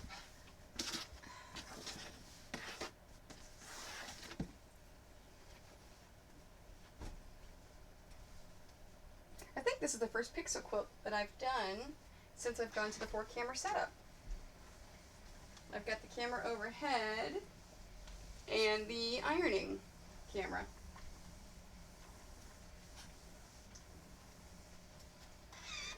And the bottom. So this is going to then be flipped up here. Go get him. What's Alfred barking at? I'm going to fold this down just to make it more manageable.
to go. Alright, so this one gets set aside.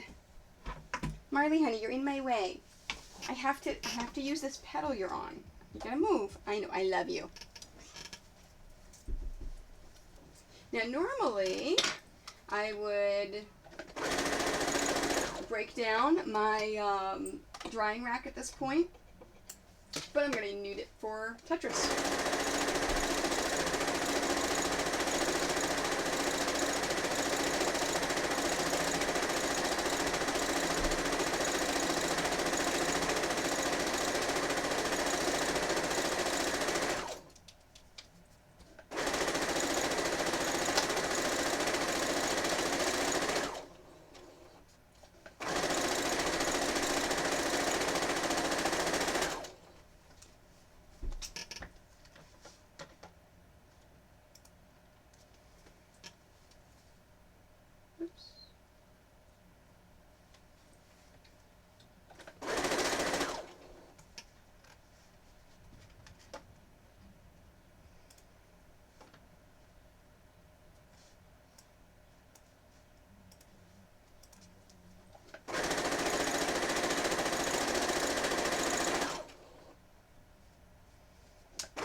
So as I work on these last couple, I'm going to remind you again, I have reached the 100 follower mark that I wanted to reach, so I'm doing a giveaway. Giveaway will be this Thursday stream. I'm going to be doing it at 2 o'clock. In order to qualify for the giveaway, you need to follow my stream. So you've got to actually register on Twitch and follow me. And then say something in chat between 1 and 2 p.m. Eastern Standard Time. Doesn't matter what it is. It could just be a, hi, I'm here, I'd like to win. You can just talk to me, ask questions, do whatever you like. And then at 2 o'clock, I will use my handy dandy program, my little plugin, to randomly pick someone. And subscribers will get 5 bonus entries. I only have 2 subscribers at this point. I don't know if either one's going to pop in. So if you say something, you'll get 1 entry. If you are a subscriber, and you must be watching at 2 o'clock. So you must be on the stream. That's the only way that the Twitch giveaways will work. You must be on the stream. Now, if you say, Tony, I'd really like those 5 extra bonus entries, but I don't have money to subscribe. If you are an Amazon Prime member, you get a free subscription. So you can actually subscribe to me, still support me the same as if you were giving me some money, and actually doing a subscription without it. So it supports me exactly the same, and you can get those 5 bonus entries. Now, other benefits to being a subscriber. You get better notifications of whenever I go live. You can be added to a special Facebook group that you can have some kind of say into what I make on my stream, when I stream, things like that. And sometime in the next few weeks, I'm going to have special emotes.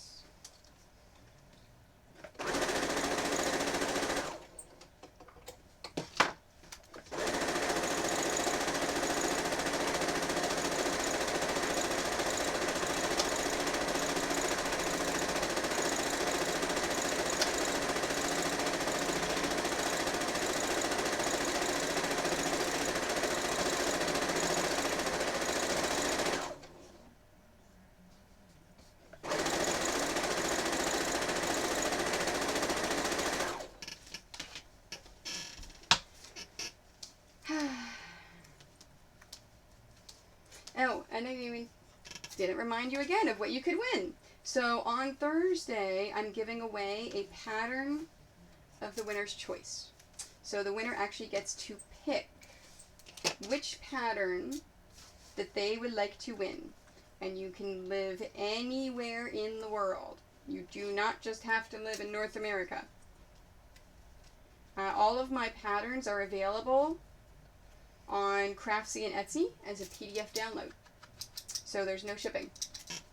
And then if you say, Tony, but I want a paper pattern. Great. There are a lot, well, not a lot, there's a handful right now of stores across, right now, North America, but soon to be one in Australia, that carry my patterns. If you do not have a store near you that carries my patterns, please, please, please visit a store, because that is the best way to get a pattern in person, the paper patterns. If you cannot visit a store, then you can go to Quilt Exchange and buy the pattern. Now, the patterns for the downloads, the patterns in the stores, and the patterns on Quilt Exchange are all the same price. On Quilt Exchange, you do have to pay for shipping. So, if you can buy it from a store, please buy it from a store. That is actually, you get the best deal for the best price, and you support a small business. And you support me. So whoever wins this raffle on Thursday will get their choice of one of my patterns in PDF form.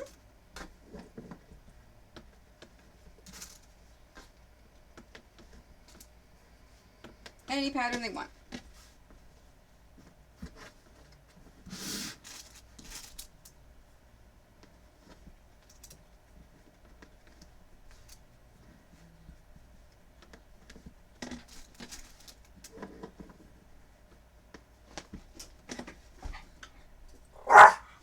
I know, Marley. Oh, is the cat cleaning herself? Is she teasing you and you want to go? Is she teasing you and you want to play with her? I know. You are such a good boy, aren't you? Yes, you are. You're a good boy. I love you. I know. Hey, Marley. Would you like a greenie? I bet you would. He's the only one down here. Come here. Oh, let's say hi to the camera before I give you a greenie. Oh. Say hi. That's what you want? I know. Okay. Okay. All right. Here you go, baby.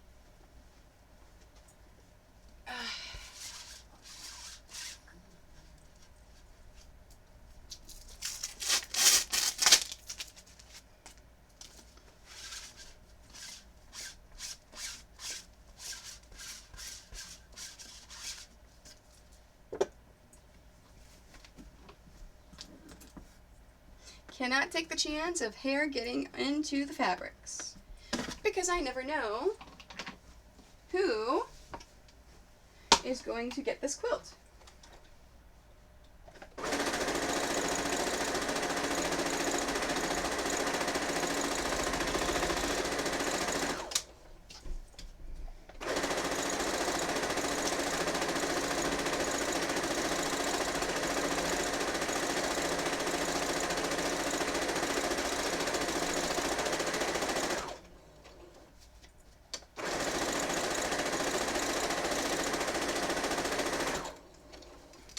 Now, another free way that you can support me is subscribe to my YouTube channel.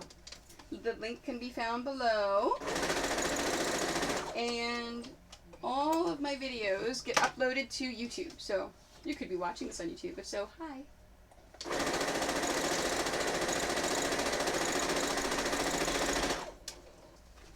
So just following my Twitch, subscribing to my YouTube, those are the best ways Of course, tell your friends. And all of that is free.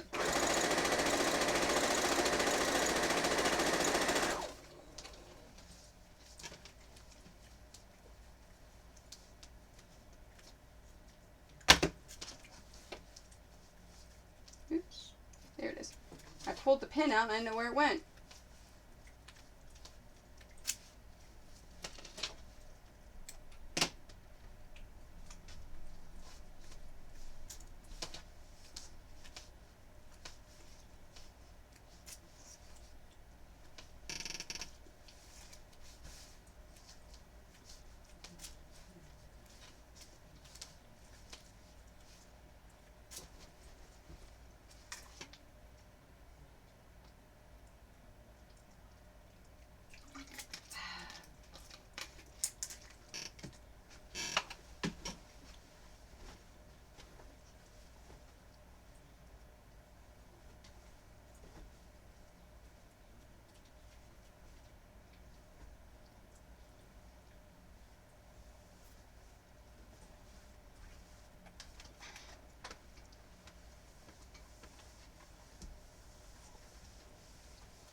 There's that one, and this is all still quilt 2.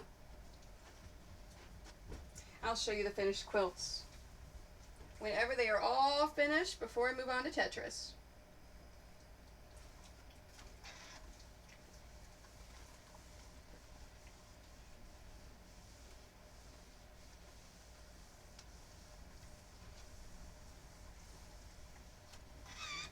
And here's the bottom.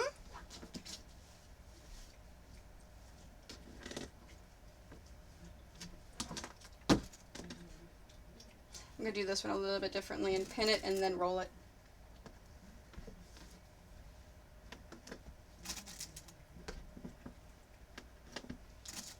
So almost done with the pixel eaters. This is the last set of pinning, and then I will sew it, show you guys the finished results, because again, this one's super easy. Oh, hey Doug! This one is super easy because there's no borders. Now, like I said earlier, if you really want to add borders, you can. But you don't have to. So, Doug, whenever I finish this one, or these two, I'm making 2 pixel eater quilts, I am moving on to Tetris. And hey, for being the first person to say something in chat this entire stream.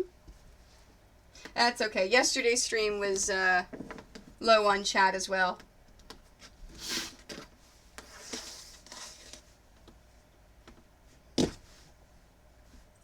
There we go. Honey, I'm not giving you another one. I know you enjoyed that greatly, but you're not getting another one. So I've been eating jelly beans and trying to guess the flavors. I think this one's orange.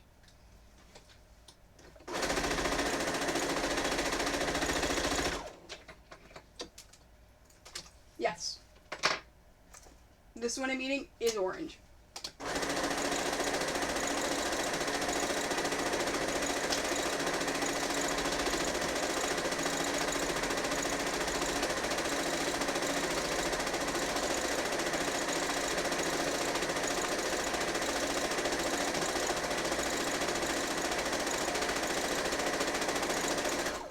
And both quilts are sewn, so now I'm putting my scrap piece of fabric in here. Because I'm chained, so I always want to make sure there's something in my machine.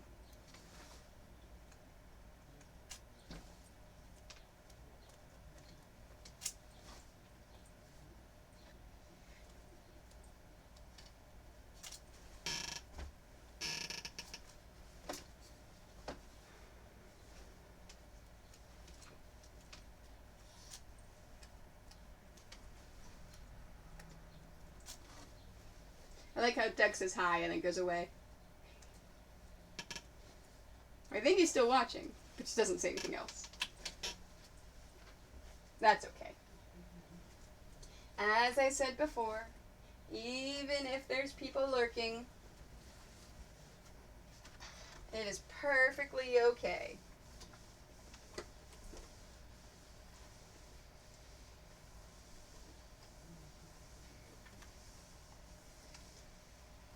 All right.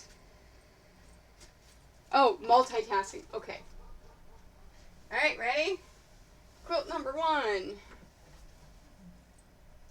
There it is. Oh, man.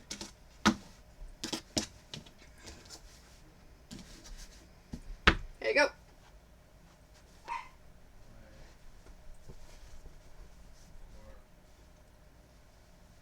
I like making these quilts. They're so super easy and no borders.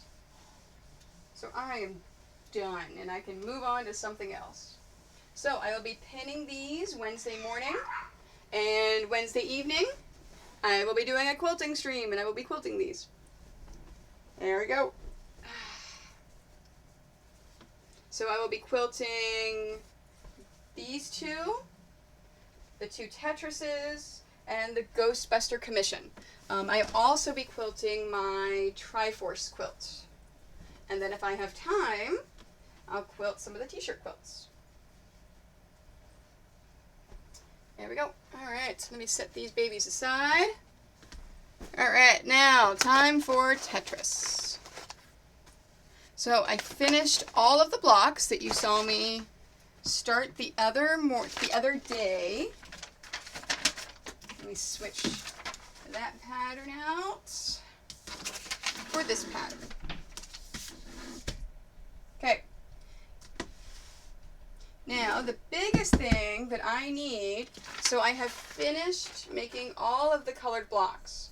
I have not cut out any of the black blocks in it yet. And I need 135 black blocks for each quilt. So what I'm thinking, especially with this big open area here, that's going to be really boring for you guys to watch me. So what I'm thinking is I'm going to cut a bunch of black and just start going ahead and piecing some of these rows. And then as I need them, I'll cut more black kind of thing. And then as long as I get through halfway about right here, I'll do the rest of this off stream because that way it's not that boring. And then hopefully I will get it all finished for tomorrow and you can see me put it all together on tomorrow's stream. Okay, so let's cut some black blocks. Now I'm going to use my, let me shift this over, use my Stripology ruler for this. Oops. As I knock over all my stuff. Oh, including my rotary cutter. So with these, let's double check the finished size of the blocks. I believe they're 5 inches. And they are, they're 5 inches. So I'm cutting 5-inch strips.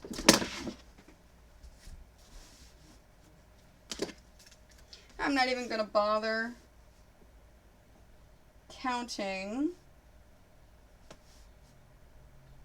how many pieces I'm cutting, because like I said, I need 270 pieces. I think I'm going to cut enough. Okay, so 5 inches. So 5, 10, 15, 20.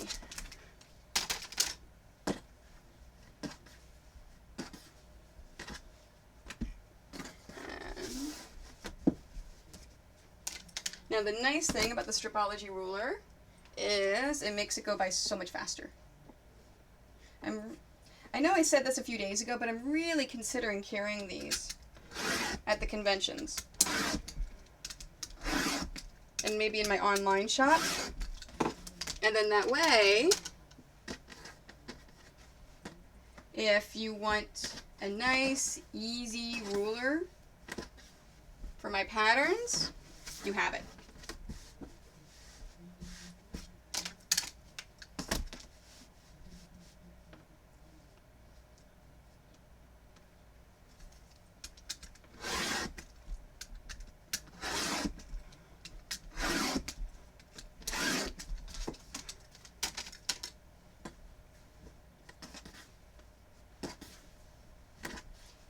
one more and that'll be it for now.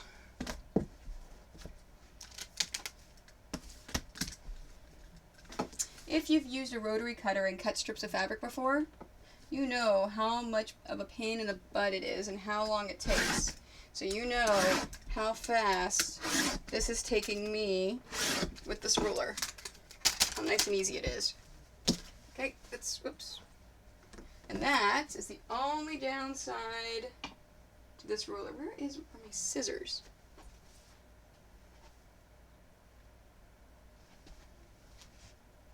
Okay, I used them earlier when I was trimming squares.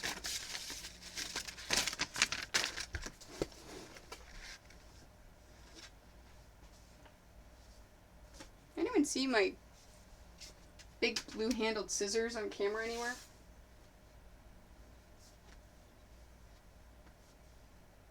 Aw, come on.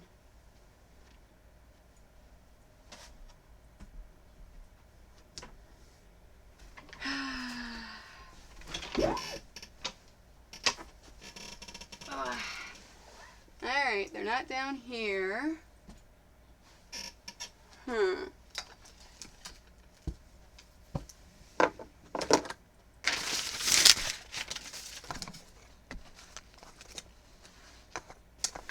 trying to move everything over here and look without knocking the mic over.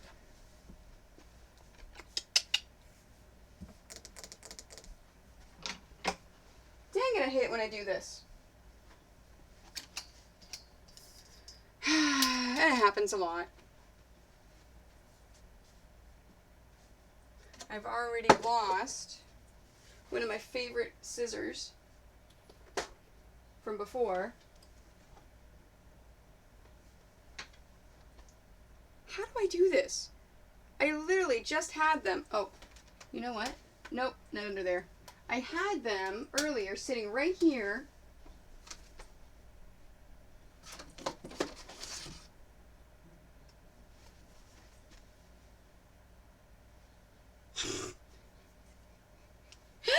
Yeah, that's talent to lose things like this. Especially, I'm like, I know where it is. I was sitting here using them. Yeah.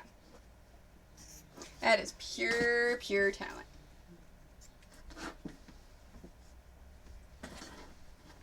There we are. Okay, now, done with the black for now.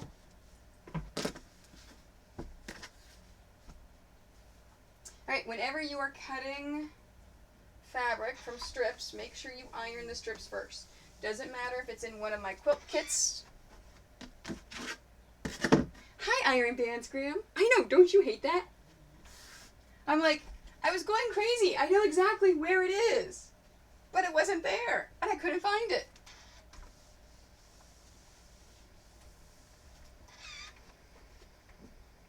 Alright, so I'm stacking. This is one of my folded fabrics. And another folded fabric on top. So I actually have 4 layers of fabrics here. With my Stripology ruler. I'm actually going to use the heavy white line to line up along the bottom and along the left. And then you cut the selvage off and then your pieces. So 5, 10, 15, 20. Oh my gosh. That's so annoying. And you're like, I know it's here. I know I have it someplace. Why can I not see where this thing is? Oh, it's so annoying. Now, the cool thing about the Tetris quilts... Oh, hey. I gotta change this. Alright, because I am finished the Pacman. So... let's cover Pacman. All the way down to Tetris. There we go. So, yeah, like I was saying before, I used the gray on the borders. I'm changing that this time. I'm doing a very thin white border around and then in black, just like in the video games. I spent 30 minutes yesterday. Oh, okay. That reminds me. I still can't find this piece for my QC1000. This is the one from another brother that I thought, oh, well, it might fit because I can't fit the other. Yeah, no. Still can't find that. Okay, go ahead, Doug. Funny story.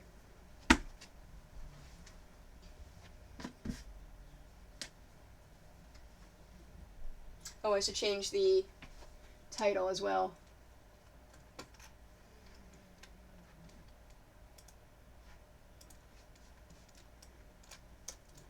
Tetris quilts. So now I'm on the Tetris quilts. Last weekend I was going to put my motorcycle key on a new key ring. Okay. Like with lots of your stories, I hope I don't see where this is going, but I think I do.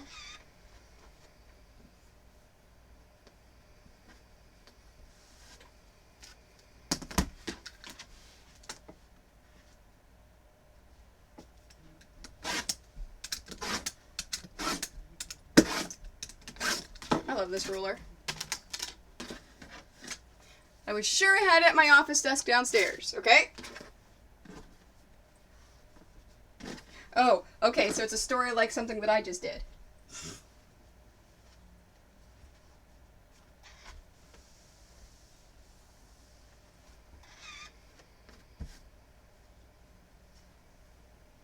I think I'm just going to cut these two and then I'll go ahead and start piecing.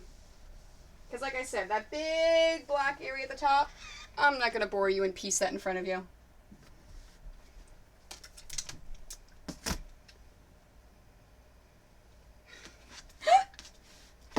Okay.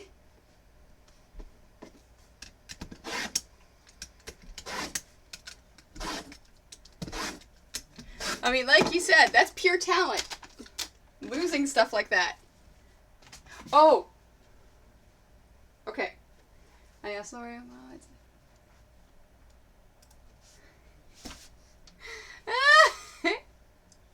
Oh, that's funny. It's in the junk drawer. I saw it on the counter and didn't know what it was. Oh, that's funny. That's awesome. I said allow. Why is it not going?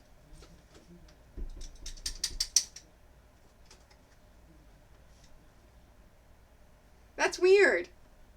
Alright, type it again. I said allow. So it should pop through. I don't know why it flagged that one. That's weird.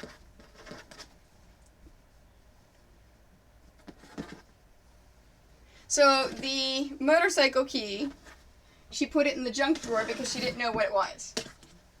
That's funny. Alright, I'm going to set those aside. Okay. I'm putting them underneath where I found them. I asked... Allow.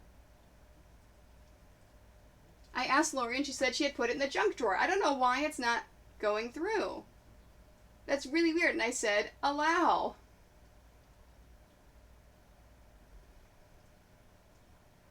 I don't know. I don't know. Maybe it's the junk? I have no clue why it's being automated. And I'm saying allow to let it go through. That's so weird. Yeah, okay. Yeah, but anyways, this is in the junk drawer. Oh my gosh. Yeah, there's no reason why you would have put it in the junk drawer. Okay, so on the same thing, guess what I found? You know how about a month ago I lost my quilting foot and I had to use another one? Guess what I found yesterday? You know where it was? It was inside one of my classroom bags that I take to teach classes that I haven't used in over a year. How did it get in there? There's no reason I would ever put that in there. It's on its new ring, it's on... Okay, good. So you know exactly where it is now. Okay, so let's lay out all these Tetris squares.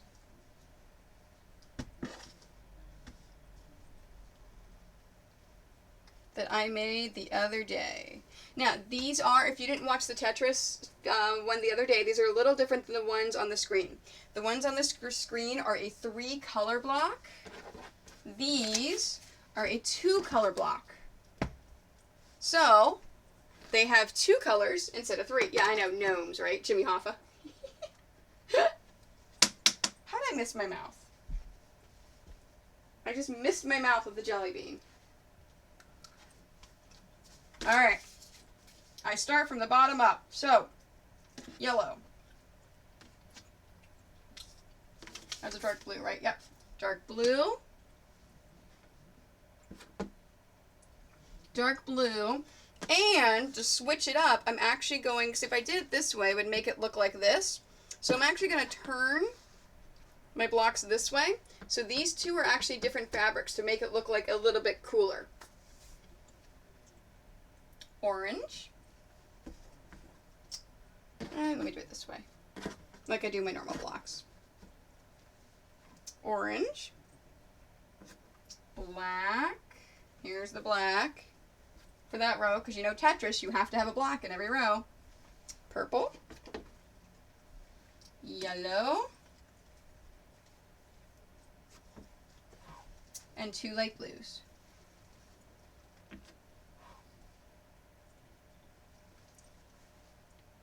Oops, let's go that way. Here we go. And let's pin them. Oh, this is a new pattern. I did not draw my arrows on here, so I need to draw some arrows.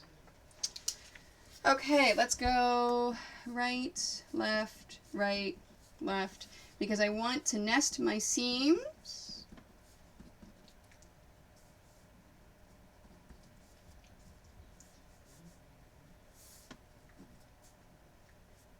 It's hard for me to see where those black ones are. There we go. Left.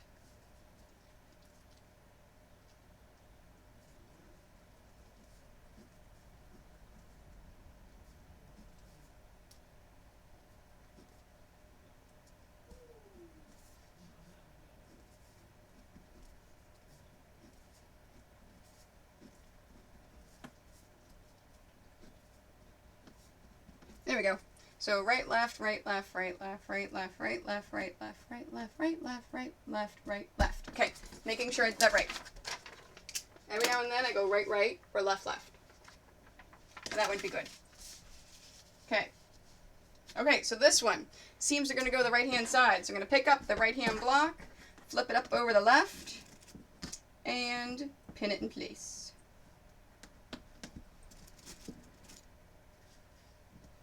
You know what? I'm going to flip this block all the way around because this way my seams are nested. So the nice thing about the way I did these blocks, if it doesn't, the seams don't nest the way that I've done it, flip the block all the way around. You can use the same coloring and it'll be completely opposite on the other side. So right over left. Okay, let's flip it around. There we go. Now it nests. Because you want your seams to nest when they can.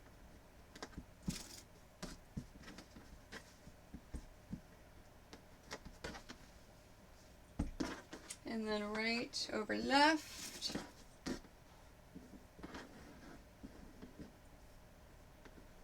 Now, even though this black one is a solid color, I'm still putting 3 pins in there. So 1 at each corner where my seams are, and 1 in the middle.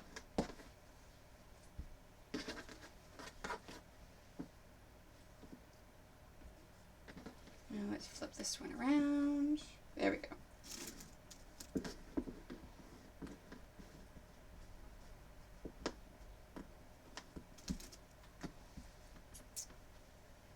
Didn't get the bike started. You and your crazy mechanical stuff you do.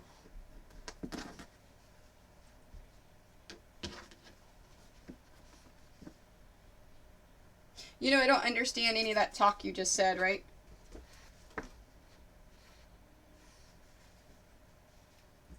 This way.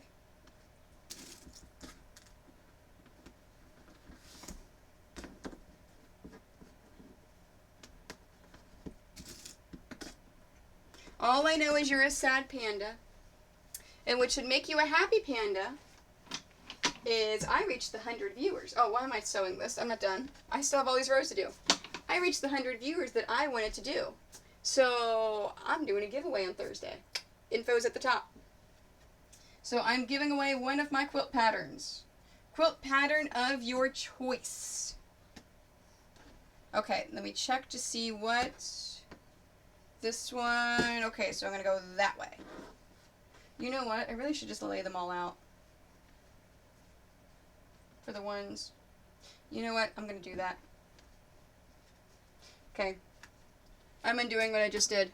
So I'm going to lay them out, back out, because the way that I've done it with the 2-color versus the 3-color, I want to make sure that I'm constantly moving them around, and this is new for me. So, oh, let me do it that way, but then reverse it. Here we go. Okay, but this is new for me for doing a 2-color, so I think I want to see the row in front of it so I know which way to flip it. So anyway, so giveaway is on Thursday. Basically, it's going to be at 2 p.m. Eastern Standard Time, and you do have to be a follower and say something in chat between 1 o'clock and 2 o'clock p.m. in order to qualify to win.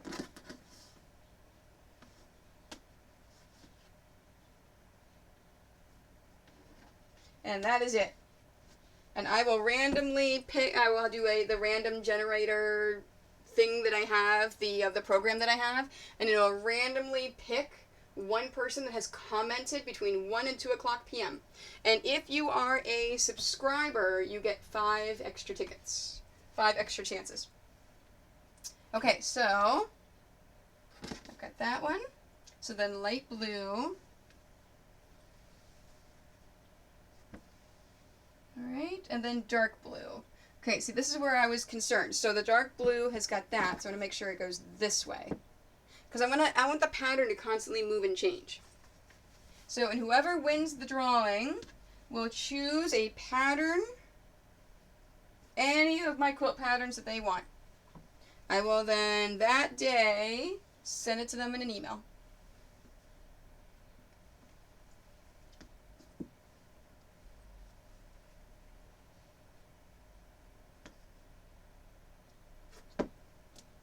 Okay, and then yellow. And then dark blue.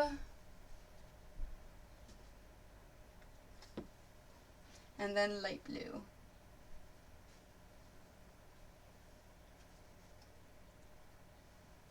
That way. Cool. Yeah, because you can see with the dark blue, it's easier to see this way. See, I don't want it to do this, because then it almost has a different pattern to it. This way looks like there are 2 different blocks there, and that's the effect that I want to get. Okay, so now that I've got that one, I can pin this.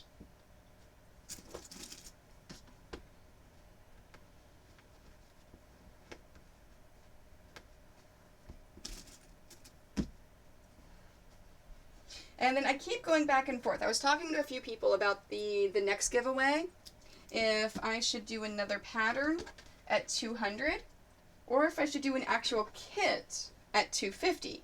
Because remember, at 500, I'm going to do a charity stream, where I will spend one whole day making one of my quilt patterns start to finish. All money I raise that day will go to charity, and then everyone that donates that day gets a chance to win that quilt that I make during the stream. But I've got to do something before then. So, do I do a pattern at 200, or do I do a kit at 250? Because then it would just be the pattern and then the kit. I've been getting a lot of people that say, oh, well, people like to win stuff. Just keep doing patterns at 2, 3, and 4, and then at 5 do the charity stream. So, I don't know, I haven't decided yet.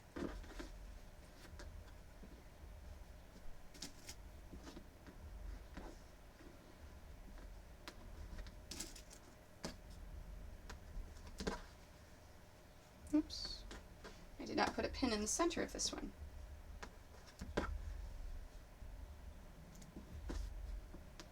It's just a little too wide to go without putting another pin in it.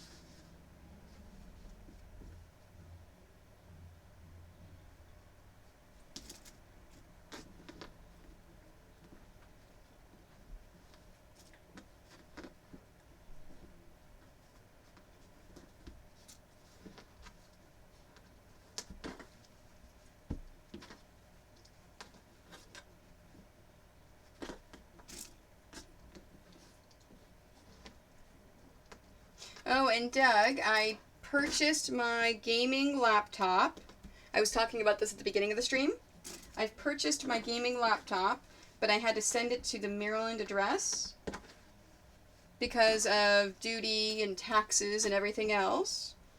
So I would be able to start streaming on the go, like gaming and other studios and things like that, in probably about a month. Maybe less than that. I don't know. But my video capture card is coming on Tuesday. So I'm going to start playing around with it with the desktop that I have, just to make sure I've got a good handle on it. So sometime in the next week I may stream some Splatoon 2. I'm not going to put it on my schedule, just because I want to make sure that I only have my sewing stuff on my schedule. So even whenever I stream video gaming in the future, I probably won't put a schedule on it, because it'll all depend upon the schedule of the matches that Nintendo puts out. Come on. Here we are, just like that. And then orange.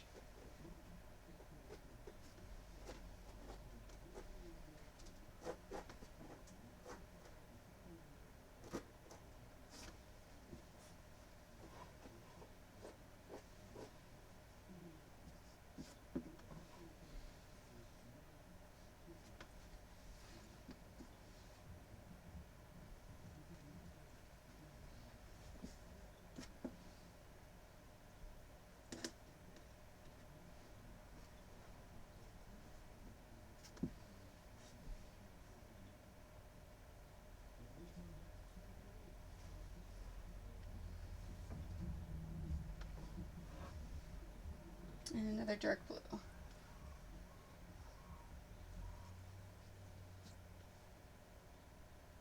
Great.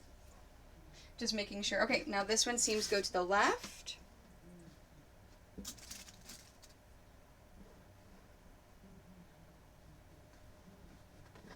let me flip that around. There we go. Now my seams nest.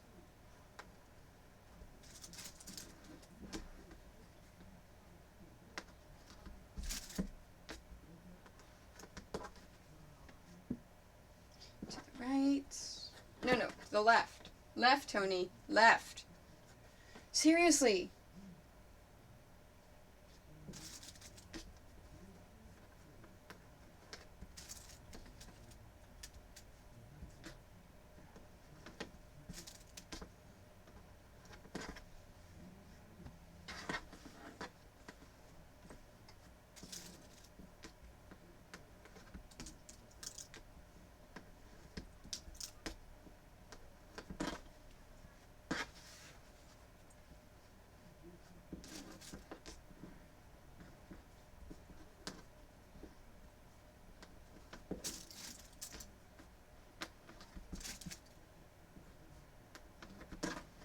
There we go. Left.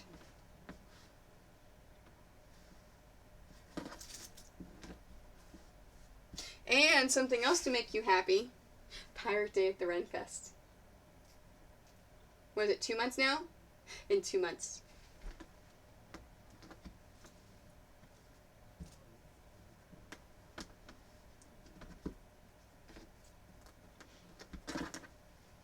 Okay, next. I'm going to go 5 rows, and then I'm not going to pin that 5th row. I'll go ahead and sew 4 rows and leave the 5th there, and then whenever I finish these and put them over on the drying rack, I'll then move that last row down to use that as the starter. I know, right? I can't wait. We're going to have so much fun. Okay, red. And I feel like I haven't actually seen you in a year and a half, and I haven't.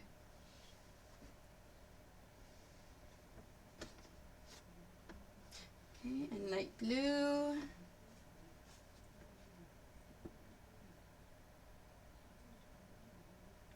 No, that way. Yes. That way. Orange.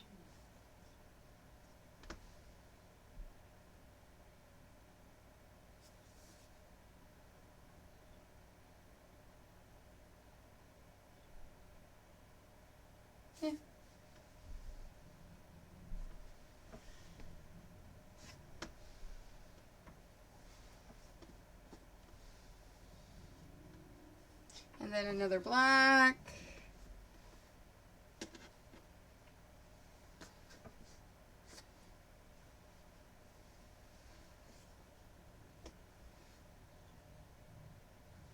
Purple. Hey, I finally got a purple in here. Oh no, I had one at the very bottom. And then dark blue. And yes, for this Tetris quilt, just like with all the others I did a Google search and I found an actual screenshot from a game. So this is somebody's game of Tetris that I'm turning into a quilt. Okay, and this one seems to go to the right.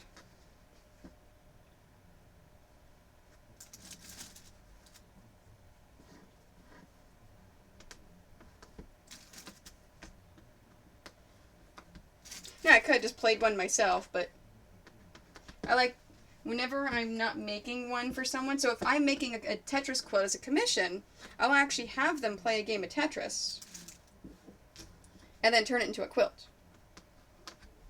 But if it's not for a commission, then I kind of like to be a little aesthetic and, you know, look at the different designs and look at the different things and see what I can do.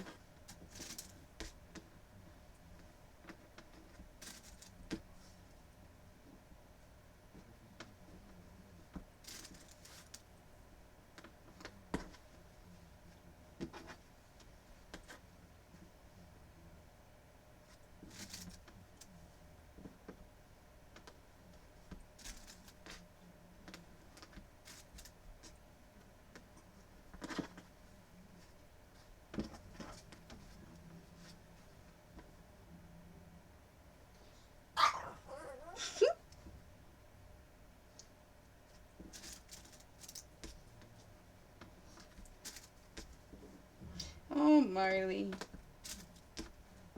Hi. All right. 1, 2, 3, 4, 5. There we go.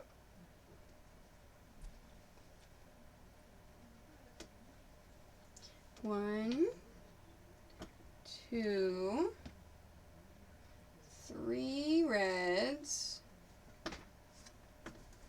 a black,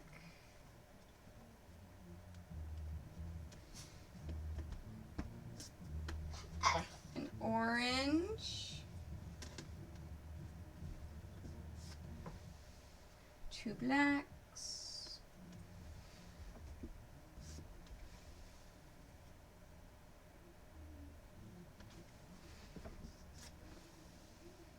purple,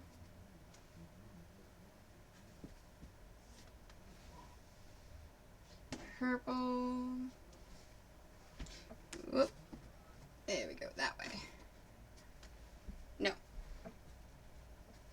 that way, yes, purple, purple, light blue.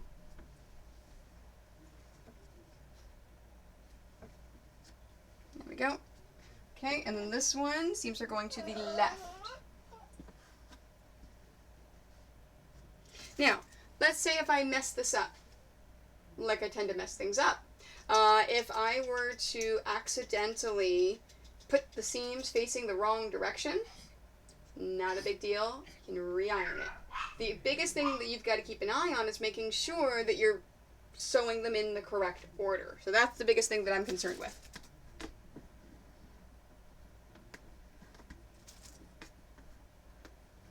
So the thing that takes the most time with this quilt is actually making the blocks.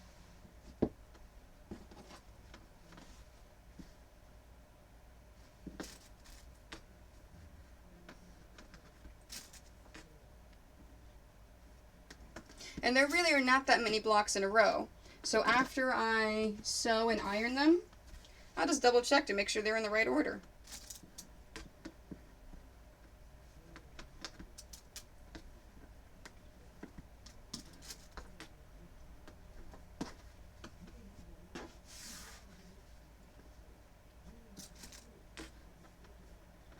And if before I call it a night, I just want to do another rundown of my plan for the next week. Tomorrow I am doing catch-up day, so I will finish off the Tetris quilt.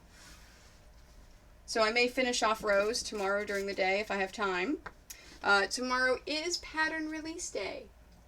The next pattern is coming out tomorrow in the series. Super excited. So I don't know what I'm going to be able to finish on the Tetris stuff. Maybe something, maybe nothing. All depends upon how long it takes me to get everything to Quilt Exchange for the paper patterns, get all of the PDF patterns up online, and do all of that stuff. So, because there's going to be a new pattern, that means Tuesday, I'm putting a post up for a giveaway for the new pattern on Facebook. So you get a chance to win the new pattern on Facebook, and then I'll do that giveaway at the beginning of Thursday's stream. So Wednesday is pinning day at the Family Center. So Wednesday night is going to be quilting day. So if you want to watch me do some quilting, I'll do it Wednesday night. I'll quilt both of the Pacmans I just finished today, both of the Tetrises that I'm working on right now, and the glow-in-the-dark Ghostbusters I did for commission.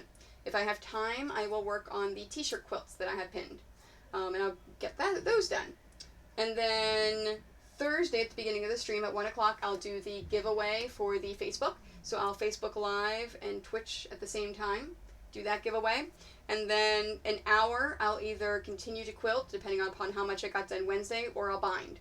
And then at 2 o'clock, I'll do the giveaway here on Twitch. So make sure you say something between 1 and 2, and then be in chat.